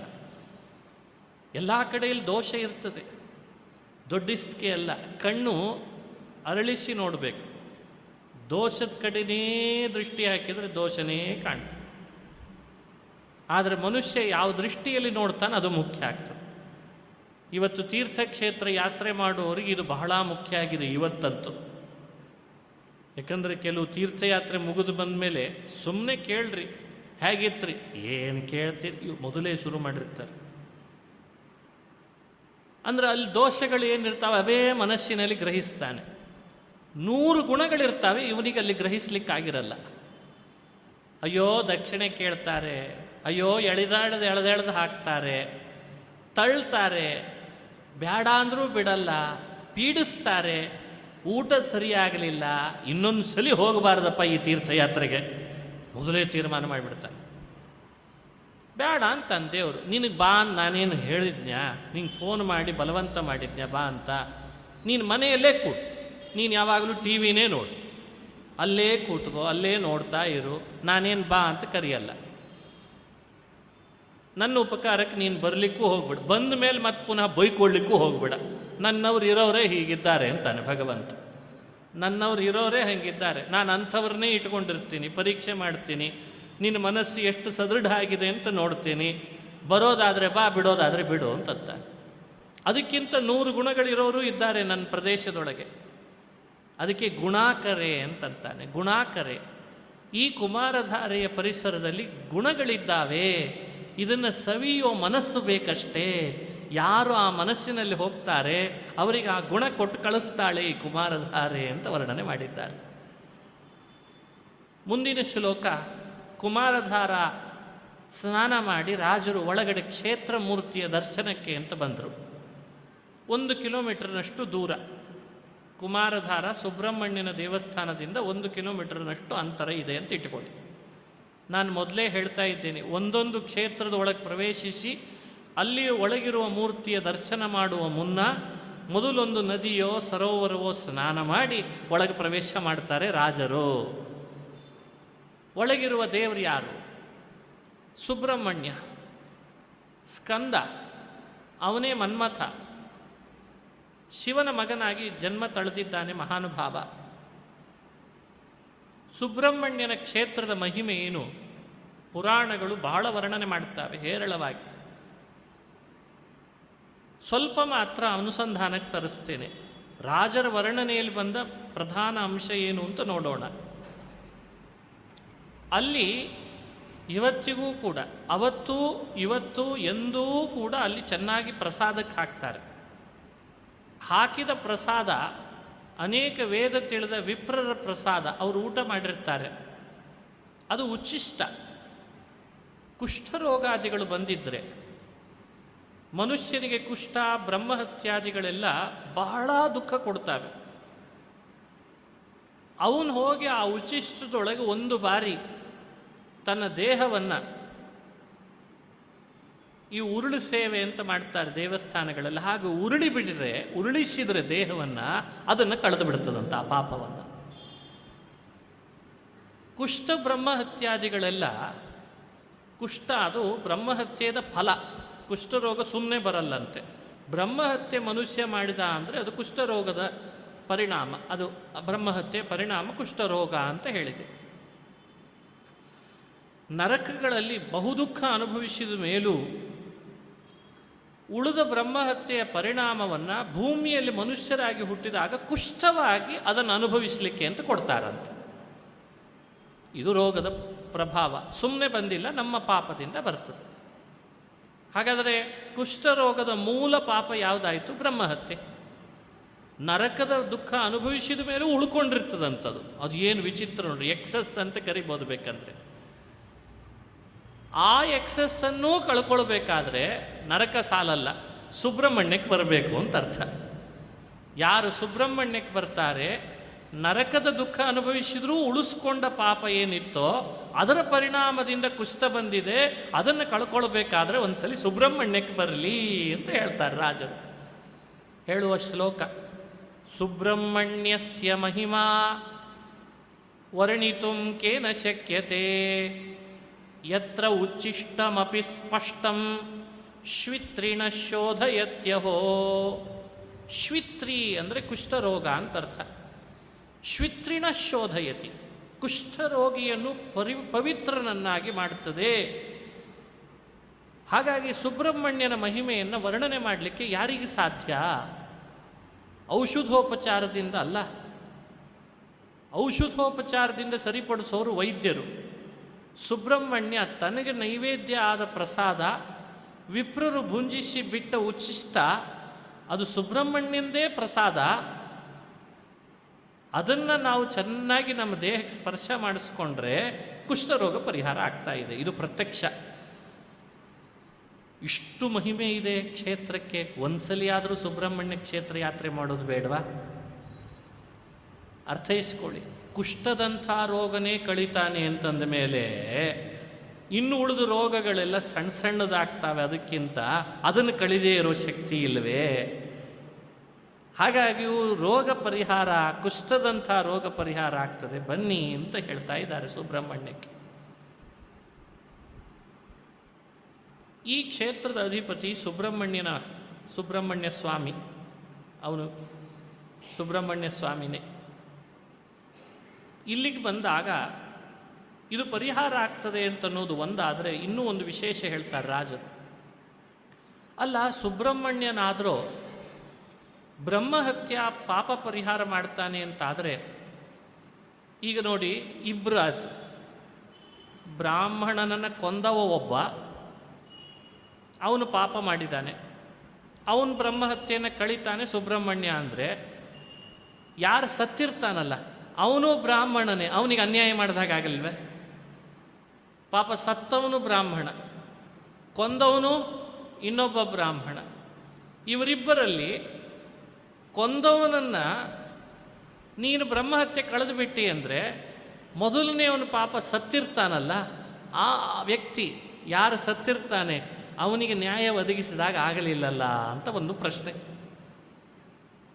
ಅದಕ್ಕೆ ರಾಜರು ಒಂದು ಚಮತ್ಕಾರ ಮಾಡಿ ಇಲ್ಲಿ ವರ್ಣನೆ ಮಾಡಿ ತೋರಿಸ್ತಾರೆ. ಭಾರಿ ಚಮತ್ಕಾರ ಇದೆ. ವ್ಯಾಕರಣಶಾಸ್ತ್ರದಲ್ಲಿ ಪಾಣಿನಿ ಹೀಗೊಂದು ವ್ಯವಸ್ಥೆ ಹೇಳ್ತಾನೆ. ಸೂತ್ರಗಳು ಅನೇಕ ರಚನೆ ಮಾಡಿದ. ಅದರಲ್ಲಿ ಮೊದಲನೇ ಸೂತ್ರ, ಎರಡನೇ ಸೂತ್ರ ಅಂತ ಹೀಗೆ ಸೂತ್ರಗಳ ಕ್ರಮದೊಳಗೆ ಮೊದಲು ಒಂದು ಸೂತ್ರ ಹೇಳಿದ ವಿಷಯಕ್ಕೆ ವಿರುದ್ಧವಾಗಿ ಮುಂದಿನ ಸೂತ್ರದಲ್ಲಿ ಏನಾದರೂ ಹೇಳಿದರೆ ಯಾವುದನ್ನು ತಗೊಳ್ಬೇಕು ಅಂತ ಪ್ರಶ್ನೆ. ಅದಕ್ಕೆ ಪಾಣಿನಿ ಮಹರ್ಷಿ ಒಂದು ವ್ಯವಸ್ಥೆ ಹೇಳಿಕೊಟ್ಟ ವ್ಯಾಕರಣ ಓದ್ಲಿಕ್ಕೆ ಬರೋರಿಗೆಲ್ಲ. ಯಾರೂ ಯೋಚನೆ ಮಾಡಬೇಡಿ, ಮೊದಲನೇ ಸೂತ್ರ ಎರಡನೇ ಸೂತ್ರ ಅಂತ ಕ್ರಮದೊಳಗೆ ಮೊದಲನೇ ಸೂತ್ರದ ವಿರೋಧ ಏನಾದರೂ ಬಂದರೆ ಎರಡನೇ ಸೂತ್ರದ ವ್ಯವಸ್ಥೆಯನ್ನೇ ಹೆಚ್ಚು ಅಂತ ಮಾಡಿಕೊಳ್ಳಿ, ಹೊರತು ಮೊದಲನೇ ಸೂತ್ರಕ್ಕೆ ಅಲ್ಲ ಅಂತ. ವಿಪ್ರತಿಷೇಧೆ ಪರಂ ಕಾರ್ಯಂ. ಮೊದಲನೇ ಸೂತ್ರವನ್ನು ತಲೆ ಕೆಡಿಸ್ಕೊಳ್ಬಾರ್ದು, ಎರಡನೇ ಸೂತ್ರದಲ್ಲಿ ಹೇಳಿದ್ದು ಯಾವಾಗಲೂ ಕೂಡ ಮಹತ್ವ ಅಂತ. ಇದು ಬೇರೆ ಬೇರೆ ಲೌಕಿಕದಲ್ಲೂ ಈ ನ್ಯಾಯವನ್ನು ಅಳವಡಿಸ್ತಾರೆ. ಆಮೇಲೆ ಬಂದದ್ದಿದ್ರು ಟೆಕ್ನಾಲಜಿ ಡೆವಲಪ್ ಆಗ್ತಾ ಇದೆ. ನೀವೇ ಯೋಚನೆ ಮಾಡ್ತಾ ಇದ್ದೀರಿ. ಇವತ್ತು ಮೊದಲೆಲ್ಲ ಕೀಪ್ಯಾಡ್ ಇರ್ತಿತ್ತು ಮೊಬೈಲಲ್ಲಿ, ಈಗೆಲ್ಲ ಸ್ಮಾರ್ಟ್ ಆಯಿತು, ಡಿಜಿಟಲ್ ವ್ಯವಸ್ಥೆ ಬಂತು. ಈಗ ಅದು ಶ್ರೇಷ್ಠನೋ ಇದು ಶ್ರೇಷ್ಠನ ಅಂದರೆ ಯಾವ್ದು ಶ್ರೇಷ್ಠ ಹೇಳ್ರಿ ನೋಡೋಣ. ಉಪಯೋಗಿಸ್ತಾ ಇರುವ ಸ್ಮಾರ್ಟ್ ಫೋನೇ ಶ್ರೇಷ್ಠ ಅಂತೇವೋ ಇಲ್ಲ ಎಲ್ಲರೂ ಕೂಡ. ಮೊದಲು ಅದಕ್ಕಿಂತ ಮೊದಲು ಒಂದು ಫೋನ್ ಇತ್ತು, ಮನೆಗೆ ಲ್ಯಾಂಡ್ಲೈನ್ ಅಂತ ಇರ್ತಿತ್ತು. ಆ ಲ್ಯಾಂಡ್ಲೈನ್ ಎಲ್ಲೂ ಕಾಣಿಸ್ತಾ ಇಲ್ಲ, ಅದು ಬೇರೆ. ಅದು ಮಾತಾಡಿಸ್ಲಿಕ್ಕೆ ಉಪಯೋಗಿಸ್ತಿದ್ದ ಸಾಧನವೇ, ಈಗಲೂ ಮಾತಾಡಿಸ್ಲಿಕ್ಕೆ ಉಪಯೋಗಿಸ್ತಿದ್ದ ಸಾಧನವೇ. ಆದರೂ ಕೂಡ ಅದಕ್ಕೆ ಮಹತ್ವನ ಇದಕ್ಕೆ ಮಹತ್ವನ? ಈಗ ಇದಕ್ಕೆ ಮಹತ್ವ. ಇದು ಯೋಚನೆ ಮಾಡಿದರೆ ಡೆವಲಪ್ಮೆಂಟ್ ಆದಾಗೆ ಪ್ರಪಂಚದೊಳಗೆ ಮುಂದುವರೆದ ಜನ್ರೇಷನ್ನಲ್ಲಿ ಆಗ ಪ್ರಸ್ತುತ ಯಾವುದು ಹೆಚ್ಚು ಬಾಳಿಕೆಯಲ್ಲಿ ಬರ್ತಿರ್ತದೆ ಅದಕ್ಕೆ ಮಹತ್ವ ಕೊಡ್ತಾರೆ. ಇದಕ್ಕೆ ವ್ಯಾಕರಣಶಾಸ್ತ್ರ ವಿಪ್ರತಿಷೇಧೆ ಪರಂ ಕಾರ್ಯಂ ಅಂತ ಒಂದು ನಿಯಮ ಹಾಕಿ ಇಟ್ಟದ್ದನ್ನು ರಾಜರು ಇಲ್ಲಿ ತಗೊಂಡು ಬಂದು ಹೇಳ್ತಾರೆ. ಇಬ್ಬರು ವಿಪ್ರರಾದರೂ ಮೊದಲನೇ ವಿಪ್ರ ಸತ್ತವ, ಅವನನ್ನು ಕೊಂದವ ಎರಡನೇ ವಿಪ್ರ. ಕೊಂದವ ನನ್ನ ಬಳಿಗೆ ಬಂದು ಬಹಳ ಉಪವಾಸದಲ್ಲಿ ಶ್ರದ್ಧೆಯಿಂದ ನಿಷ್ಠೆಯಿಂದ ಸೇವೆ ಮಾಡಿದ. ಹಾಗಾಗಿ ನಾನೇನು ಮಾಡ್ತೇನೆ, ಮೊದಲನೇವನು ನನ್ನ ಹತ್ರ ಏನು ಬಂದಿಲ್ಲ, ಎರಡನೇವನು ನನ್ನ ಹತ್ರ ಬಂದಿದ್ದಾನಾದ ಕಾರಣ ನಾನು ಅವನಿಗಿಂತ ಸೇವೆಗೆ ಬಂದವನಿಗೆ ಮಹತ್ವ ಕೊಟ್ಟು ಅವನನ್ನು ಅನುಗ್ರಹ ಮಾಡ್ತೇನೆ ಅಂತ ಹೀಗೆ ಇಲ್ಲಿ ತೋರಿಸ್ತಿದ್ದಾನೆ ಮಹಿಮೆಯನ್ನ ಅಂತಂತಾರೆ. ಭಾರಿ ಚಮತ್ಕಾರ ಇದೆ ನೋಡಿ ಶ್ಲೋಕ. ಬ್ರಹ್ಮಹತ್ಯಾ ದೋಷಶೇಷಂ ಬ್ರಾಹ್ಮಣಾನಾಂ ಹರನ್ನಯಂ ವಿರೋಧೇತು ಪರಂ ಕಾರ್ಯಂ ಇತಿ ನ್ಯಾಯಂ ಅಮಾನಯತ್. ವಿರೋಧ ಇಬ್ಬರಲ್ಲಿ ಬಂದಾಗ ಪೂರ್ವ ಮತ್ತು ಪರ ಅಂತ ಎರಡು ವಿಭಾಗ ಮಾಡಿ, ಸತ್ತವನು ಪೂರ್ವ ಅಂತ ಇಟ್ಟುಕೊಂಡು ಸೇವೆ ಮಾಡಲಿಕ್ಕೆ ಬಂದವನಿದ್ದಾನಲ್ಲ ಸಾಯಿಸಿದವ ಅವನು ಪರ ಅಂತ ಮಾಡಿ, ಪೂರ್ವ ಪರರಲ್ಲಿ ಪರನ್ಯಾಯಂ ಪರನ್ ಕಾರ್ಯಂ ಅನ್ನುವ ವ್ಯವಸ್ಥೆಗೆ ಅನುಗುಣವಾಗಿ ಇಲ್ಲಿ ಸಣ್ಣಮುಖ ಈ ನ್ಯಾಯವನ್ನು ಅವಲಂಬಿಸಿ ತನ್ನ ಕಾರ್ಯ ದಕ್ಷತೆಯನ್ನು ತೋರಿಸ್ತಿದ್ದಾನೆ. ಅದಕ್ಕಾಗಾದರೂ ಒಂದ್ಸಲಿ ಸುಬ್ರಹ್ಮಣ್ಯಕ್ಕೆ ಬಂದು ದರ್ಶನ ಮಾಡ್ರಿ ಅಂತಂತಾನೆ. ಭಾರಿ ಚಮತ್ಕಾರದ ಚಿಂತನೆ ಇದು. ಇದು ಬರೀ ಬ್ರಹ್ಮಹತ್ಯೆಗಷ್ಟೇ ಅನ್ವಯ ಮಾಡೋದಲ್ಲ ನನ್ನ ಪ್ರಕಾರ. ತಾತ್ಪರ್ಯ ಹೇಳೋದಿಷ್ಟೇ, ಅವನು ಯಾರೇ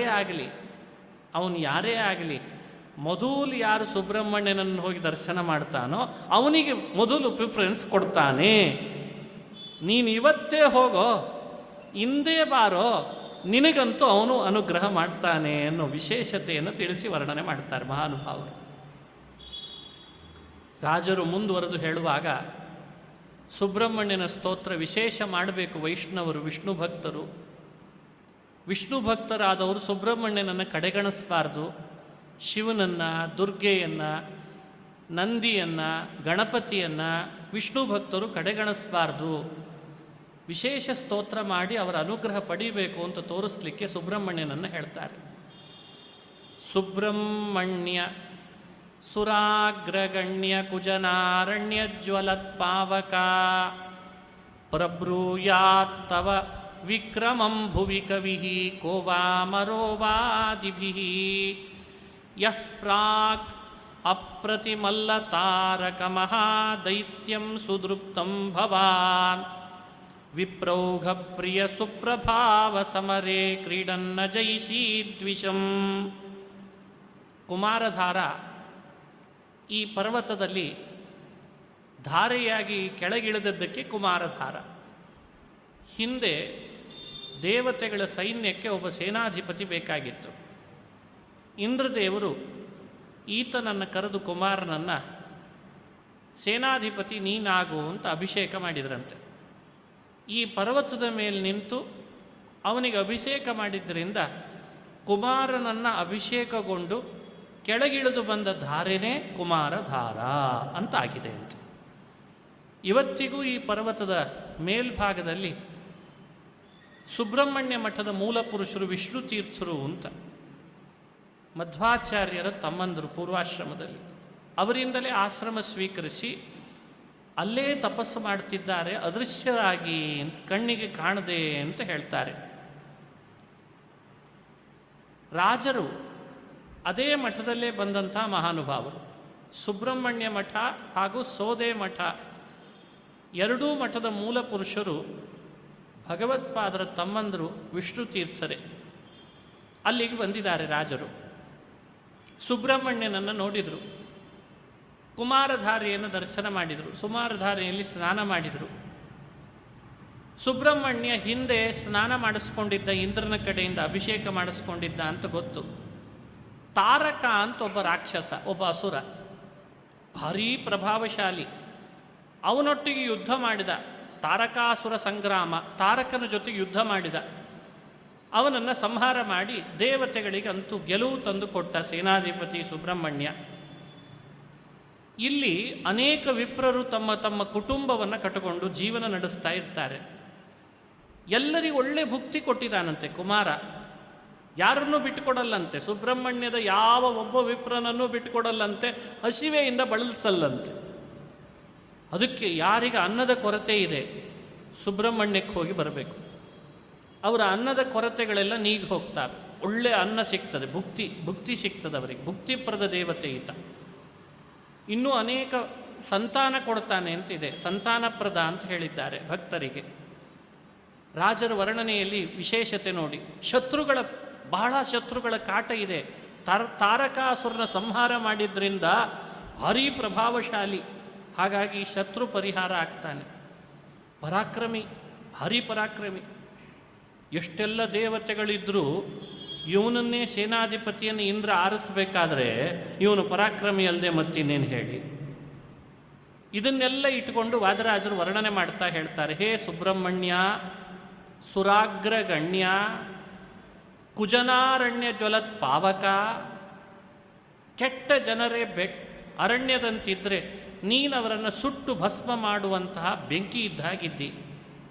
ನಿನ್ನ ಪರಾಕ್ರಮವನ್ನು ಭೂಮಿಯಲ್ಲಿ ದೇವತೆಗಳಾಗಲಿ ಮನುಷ್ಯರಾಗಲಿ ವರ್ಣನೆ ಮಾಡಲಿಕ್ಕಾಗಲ್ಲ ಪೂರ್ಣ.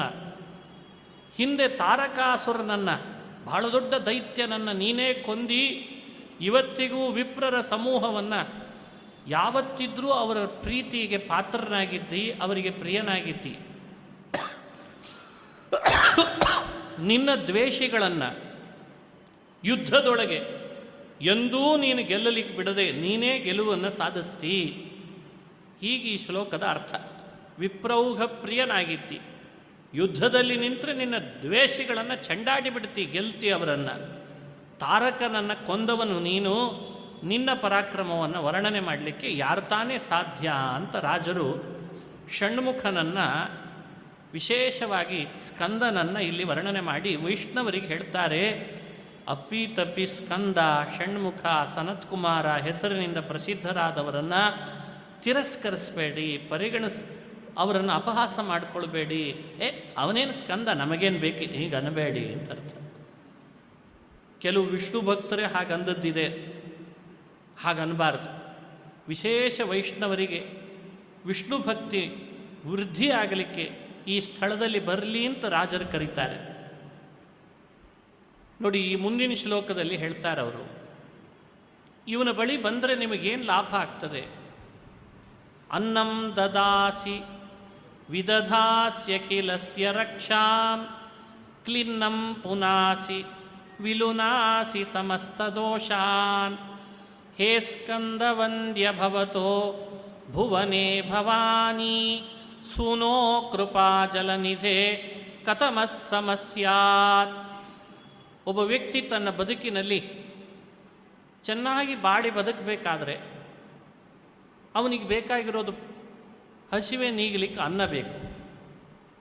ಅನ್ನ ಇಲ್ಲದೆ ಇದ್ದರೆ, ಹಣ ಇದ್ದರೆ ಏನು ಲಾಭ? ಭಾರೀ ಶ್ರೀಮಂತರಾಗಿರ್ತೇವೆ, ಒಂದು ಸ್ವಲ್ಪ ಅನ್ನ ತಿನ್ನಲಿಕ್ಕಿಲ್ಲ, ಅನ್ನ ತಿನ್ನೋ ಹಾಗಿಲ್ಲ. ಈ ಸ್ಥಿತಿ ಬಂದರೆ ನಮ್ಮ ಪರಿಸ್ಥಿತಿ ಏನಾಗಬೇಡ. ಒಳ್ಳೆ ಅನ್ನ ಬೇಕು ಅಂದರೆ ಬದುಕು ಕಟ್ಕೊಳ್ತಾನೆ. ರಕ್ಷಣೆ ಬೇಕು, ಸೆಕ್ಯೂರಿಟಿ ಪ್ರಾಬ್ಲಮ್ ಜಾಸ್ತಿ. ಈಗ ಸೆಕ್ಯೂರ್ ಆಗಿರಬೇಕೆಲ್ಲ. ಏನೇನೋ ಮಾಡ್ತೀವಿ, ಹೆಲ್ತ್ ಇನ್ಶೂರೆನ್ಸು ಅಂತೇವಿ, ಭಾರಿ ಭಾರಿ ಮಾಡ್ಕೊಂಡಿದ್ದೇವೆ, ಏನೇನೋ ಮಾಡ್ಕೊಂಡಿದ್ದೇವೆ, ಯಾವುದೂ ಬರ್ತಾ ಇಲ್ಲ. ಸುಮ್ಮನೆ ಅದು ಬರೋದು ಸುಮ್ಮನೆ ಹೆಸರಿಗಷ್ಟೇ ನಮ್ಮ ಪರಿಸ್ಥಿತಿ. ರಕ್ಷಣೆ ಬೇಕು. ನಾವು ಮಾಡಿದ ನಮ್ಮದೇ ಪಾಪಗಳು ನಮ್ಮನ್ನು ಪೀಡಿಸ್ತಾವೆ. ಆವಾಗ ನಮಗೆ ಆ ರೋಗಗಳು ಹೋಗಬೇಕು, ನಮ್ಮ ದೋಷಗಳು ಕಳಿಬೇಕು. ಇದೆಲ್ಲ ಆದರೆ ಚೆನ್ನಾಗಿ ಬದುಕಿನಲ್ಲಿ ನಾವು ಬಾಳಬಹುದು. ಈ ಬಾಳು ಸುಂದರವಾಗಬೇಕಾದ್ರೆ ಸಹಜವಾಗಿ ನೀನು ಇದ್ದು ನಿನ್ನ ಮರಣ ಸಹಜವಾಗಬೇಕು, ರೋಗದಿಂದ ಆಗಬಾರ್ದು ಅಂದರೆ ಒಂದ್ಸಲಿ ಸುಬ್ರಹ್ಮಣ್ಯನ ಬಳಿಗೆ ಬಾ ಅಂತ ಕರೀತಾರೆ ವಾದರಾಜ. ಬಾ, ಏನೆಲ್ಲ ಕೊಡ್ತಾನೆ. ಅನ್ನಂ ದದಾಸಿ, ಅನ್ನ ಕೊಡ್ತೀಯಪ್ಪ. ವಿದಧಾಸಿ ಅಖಿಲಸ್ಯ ರಕ್ಷಾ, ಎಲ್ಲರನ್ನು ರಕ್ಷಣೆ ಮಾಡ್ತೀಯಪ್ಪ. ಕ್ಲಿನ್ನಂ ಪುನಾಸಿ, ರೋಗದಿಂದ ಬಳಲುವವರನ್ನು ನೀನೇ ರೋಗ ಪರಿಹಾರ ಮಾಡಿ ಅವರನ್ನು ಪವಿತ್ರನನ್ನು ಮಾಡ್ತಿ. ವಿಲುನಾಸಿ ಸಮಸ್ತ ದೋಷಾನ್, ಎಲ್ಲ ಥರದ ದೋಷಗಳನ್ನು ಕಳೆದು ಒಗೀತಿ. ಗ್ರಹಗತಿಗಳ ದೋಷ, ಆಶ್ಲೇಷ, ವಿಶೇಷವಾಗಿ ಆಶ್ಲೇಷ ಬಲಿ ಮನುಷ್ಯನಿಗೆ ಬೇರೆ ಬೇರೆ ಥರದ ಪೀಡೆಯನ್ನು ಉಂಟು ಮಾಡ್ತಿರ್ತದೆ. ಸುಬ್ರಹ್ಮಣ್ಯನ ಬಳಿಗೆ ಬಂದರೆ ಆ ದೋಷಗಳನ್ನು ಕಳೀತಾನೆ. ಅದಕ್ಕೆ ವಿಲುನಾಸಿ ಸಮಸ್ತ ದೋಷಾನ್ ಹೇ ಸ್ಕಂದ ವಂದ್ಯ ಭವತೋ ಭುವನೇ ಭವಾನಿ ಸೂನೋ ಕೃಪಾ ಜಲನಿಧೆ. ಭವಾನಿ ಸೂನೋ ಕೃಪಾ ಜಲನಿಧೆ ಕಥಮಃ ಸಮಸ್ಯಾತ್. ನಿನಗೆ ಸದೃಶರು ಯಾರಿದ್ದಾರಪ್ಪ ಅಂತ ಹೀಗೆ ಭವಾನಿ ಸೂನು ಅಂತ ಹೇಳಿ ಪಾರ್ವತಿ ಪುತ್ರ ಸುಬ್ರಹ್ಮಣ್ಯ ಕೃಪಾನಿಧಿಯವನು ಯಾರನ್ನೂ ಬಿಟ್ಕೊಡಲ್ಲ. ತನ್ನ ಬಳಿಗೆ ಬಂದವರನ್ನು, ಭಕ್ತರನ್ನು ಸಲಹಿ ಕಳಿಸ್ತಾನೆ, ರಕ್ಷಿಸಿ ಕಳಿಸ್ತಾನೆ, ಅನುಗ್ರಹಿಸ್ತಾನೆ ಅಂತ ವ್ಯಾಖ್ಯಾನ ಮಾಡಿದ್ದಾರೆ. ಇದೆಲ್ಲ ವಿಶೇಷವಾದ ಮಹಿಮೆ. ಇಲ್ಲಿ ಈ ರೀತಿ ಮಹಿಮೆ ಬರಲಿಕ್ಕೆ ಕಾರಣ ಏನು? ಸ್ಕಂದ ಅಂದರೆ ಭಗವಂತನ ಸುದರ್ಶನ ಚಕ್ರದ ಅಭಿಮಾನಿ ಮನ್ಮಥ. ಪಾಪಗಳನ್ನು ಕಳಿತಾನೆ, ಕತ್ತರಿಸಿ ಒಗಿತಾನೆ, ರೋಗಗಳನ್ನು ಕಳಿತಾನೆ. ಅಂದರೆ ಕಳಿಯೋದು, ಕತ್ತರಿಸೋದು ಅದೆಲ್ಲ ಚಕ್ರದ ಶಕ್ತಿ. ಹಾಗಾಗಿ ರಾಜರು ಮೇಲ್ನೋಟಕ್ಕೆ ಸ್ಕಂದನ ಸ್ತೋತ್ರ ಮಾಡಿದ್ದಾರೆ ಅಂತ ಅನಿಸಿರಬೇಕು, ಒಳಗಡೆಯಲ್ಲಿ ಭಗವಂತನ ಸುದರ್ಶನ ಚಕ್ರವನ್ನು ಸ್ತೋತ್ರ ಮಾಡಿದ್ದಾರೆ ಅಂತ ಸ್ಮರಣೆಗೆ ಬರಬೇಕು. ಅದೇ ವಿಶೇಷ ಅಂತ ತಿಳಿಬೇಕು. ಸ್ಕಂದ ಲೋಕಕ್ಕೊಂದು ಮತವನ್ನೇ ಪ್ರಚಾರಕ್ಕೆ ತಂದ ಅಂತ ಪ್ರಸಿದ್ಧಿ ಪುರಾಣಗಳಲ್ಲಿ. ಅದನ್ನು ಸ್ಕಾಂದ ಮತ ಅಂತ ಕರೀತಾರೆ. ತನ್ನ ಬಗ್ಗೆ ತಾನೇ ಬಹಳ ದೊಡ್ಡವ ಅಂತ ಹೇಳಿಕೊಂಡು ಬರೆದಿದ್ದಾನೆ. ರಾಜರು ಇಲ್ಲಿ ಬಂದಾಗ ಸ್ಕಂದನನ್ನು ಮಾತಾಡಿಸಿದ್ರಂತೆ. ನೀನೇ ಸರ್ವೋತ್ತಮ ಅಂತ ಬರ್ಕೊಂಡಿದ್ದೀಯಲ್ಲಪ್ಪ, ಇಲ್ಲಿ ನೋಡಿದರೆ ಗುಹಾದಲ್ಲಿ ಬಂದು ವಾಸ ಮಾಡಿದ್ದಿ, ಅದೊಂದು ಬೆಟ್ಟದ ಗುಹಾ ಅದು, ಇಲ್ಲಿ ಬಂದು ವಾಸ ಮಾಡಿದ್ದಿ. ನನಗನಿಸ್ತದೆ ಸರ್ವೋತ್ತಮ ವಿಷ್ಣು. ನಾವೆಲ್ಲ ಮಧ್ವ ಸಿದ್ಧಾಂತದ ಪರಂಪರೆಯಲ್ಲಿ ಬಂದಾಗ ಅಲ್ಲಿ ಸಿಕ್ಕ ನಮಗೆ ನಿರವಕಾಶ ಆಧಾರಗಳಿಂದ ಅವನೇ ಸರ್ವೋತ್ತಮ, ಅವನೇ ಜಗತ್ಪತಿ, ಈ ಸಿದ್ಧಾಂತ ನಿನಗೂ ಒಪ್ಪಿಗೆ ಇದೆ ಅಷ್ಟೇ. ಹೌದು, ಒಪ್ಪಿಗೆ ಇದೆ ಎಂದ ಸ್ಕಂದ. ನನಗೂ ಅದೇ ಒಪ್ಪಿಗೆ ಇದೆ. ಮತ್ತು ನೀನು ಮಾಡಿದ ಸ್ಕಂದ, ನಿನ್ನದೇ ಆದ ಗ್ರಂಥ, ನಿನ್ನದೇ ಆದಂಥ ದರ್ಶನ ಏನು ಹೇಳ್ತದೆ? ನೀನು ಮಾಡಿದ್ದೊಂದು, ಮಾತಾಡಿದ್ದೊಂದು, ನಿನ್ನ ಒಳಗಿರೋದು ಇನ್ನೊಂದು ಅಂತ. ಅದಕ್ಕೆ ರಾಜರಂತಾರೆ, ನೀನು ಗುಹಾದೊಳಗೆ ಯಾಕೆ ಬಂದು ಕೂತಿದ್ದಿ, ನನಗೆ ಈಗ ಅರ್ಥ ಆಯಿತು ಅಂದ್ರಂತ. ಗುಹಾದಲ್ಲಿ ಯಾರು ಕೂಡ್ತಾರೆ? ರಹಸ್ಯ ಸ್ಥಳ ಅದು. ಗುಹಾ ಅಂದರೆ ರಹಸ್ಯ ಸ್ಥಳದಲ್ಲಿ ಯಾರು ಕೂಡ್ತಾರೆ? ಲೋಕದಲ್ಲೆಲ್ಲ ನಾನು ಸರ್ವೋತ್ತಮ ಅಂತ ಗ್ರಂಥ ಬರೆದು ಬಂದುಬಿಟ್ಟೆ. ವಾಸ್ತವಿಕವಾಗಿ ಜಗತ್ಪತಿ ಸರ್ವೋತ್ತಮನಾದವನು ನಾರಾಯಣ, ಅವನಲ್ಲದೆ ಮತ್ತೊಬ್ಬನಲ್ಲ. ಆದರೆ ಲೋಕದಲ್ಲಿ ಪ್ರವೃತ್ತಿಯೇನೋ ಮಾಡಿಬಿಟ್ಟೆ. ಮಾಡಿದ ತಪ್ಪಿಗೆ ದೇವರನ್ನು ಆರಾಧಿಸಿ ಇನ್ನೊಂದು ಸಲ ಹಾಗೆ ಮಾಡಲ್ಲ ಅಂತ ತೋರಿಸ್ಲಿಕ್ಕೆ ಪ್ರಾಯ ಗುಹೆ ಒಳಗೆ ಬಂದು ಈ ಗುಹ ಕೂತಿದ್ದಾನೆ ಅಂತ ಚಮತ್ಕಾರ ಮಾಡಿ ವರ್ಣನೆ ಮಾಡ್ತಾರೆ. ಸಿದ್ಧಾಂತ ಬಿಡೋ ಹಾಗಿಲ್ಲ ಅಂತಾರೆ ವಾದರಾಜರು. ನೋಡಿ ಹೇಳ್ತಾರೆ, ಪ್ರವರ್ತಿತ ಸ್ಕಾಂದಮತಃ ಪೃಥಿವ್ಯಾಂ ಸ್ಕಾಂದಮತಃ ಪ್ರವರ್ತಿತ ಸ್ಕಾಂದಮತಃ. ಸ್ಕಾಂದ ದರ್ಶನವನ್ನು ಲೋಕದಲ್ಲೆಲ್ಲ ಪ್ರಚಾರ ಮಾಡಿಬಿಟ್ಟ. ಈಗ ನಾವಿರೋ ಪರಿಸರ ಎಲ್ಲ ಅದೇ ಜಾಸ್ತಿ. ಇಲ್ಲೇನು ಪ್ರವಚನ ನಡೀತಾ ಇದೆ, ಈ ಊರಿನ ಸುತ್ತಮುತ್ತಲೂ ಕೂಡ ಪ್ರಾಯ ತಮಿಳುನಾಡಿನ ಬಹುಭಾಗಗಳಲ್ಲಿ ಸ್ಕಂದದ ವ್ಯವಸ್ಥೆ ಸಿಕ್ಕಾಪಟ್ಟೆ ಇದೆ ಅಂತ ನಾವು ಕೇಳಿದ್ದೇವೆ. ಅಂಥೇಳಿ ಅವರ ಮನಸ್ಸಿಗೆ ನೋವಾಗಬೇಕು ಅನ್ನೋ ಉದ್ದೇಶ ಅಲ್ಲ. ಕುಮಾರನ್, ಷಣ್ಮುಗನ್ ಇನ್ನೂ ಜಾಸ್ತಿ ಇದೆ, ಅದು ಸದ್ಯಕ್ಕೆ ಬೇಡ ಶಬ್ದಗಳೆಲ್ಲ.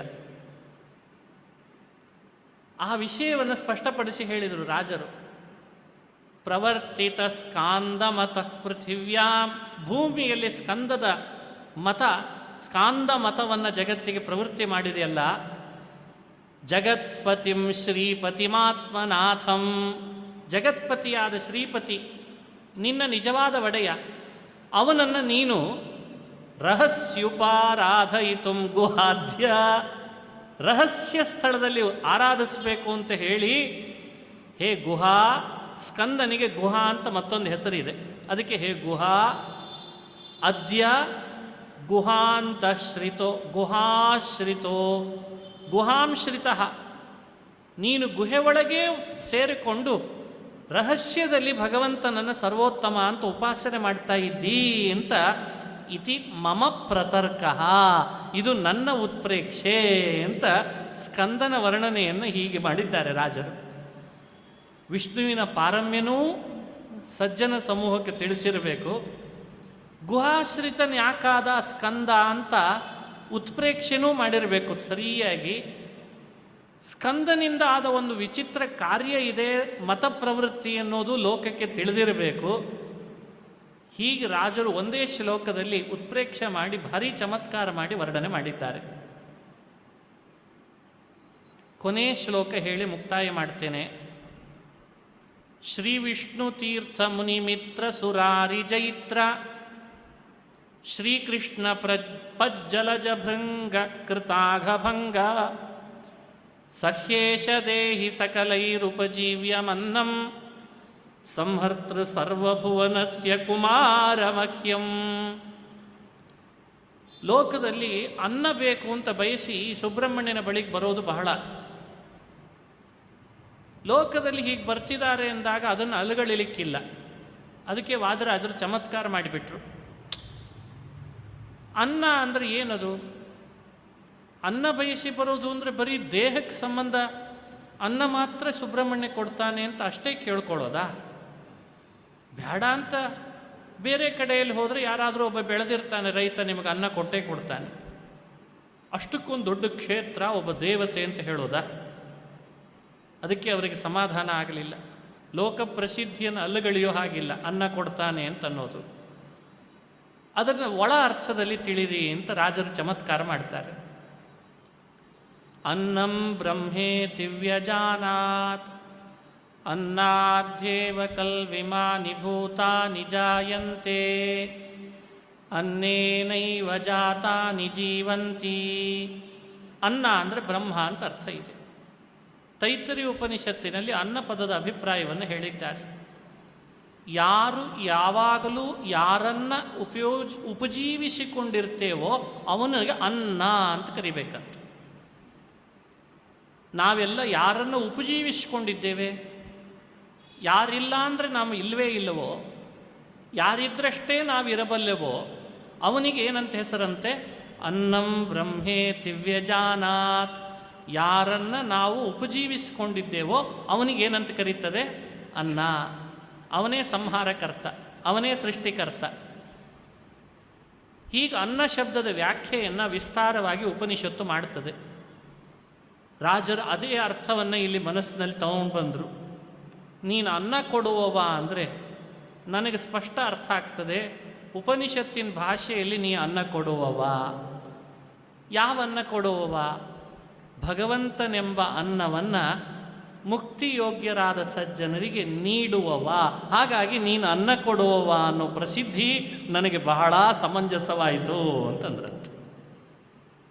ನೀನು ಯಾರು?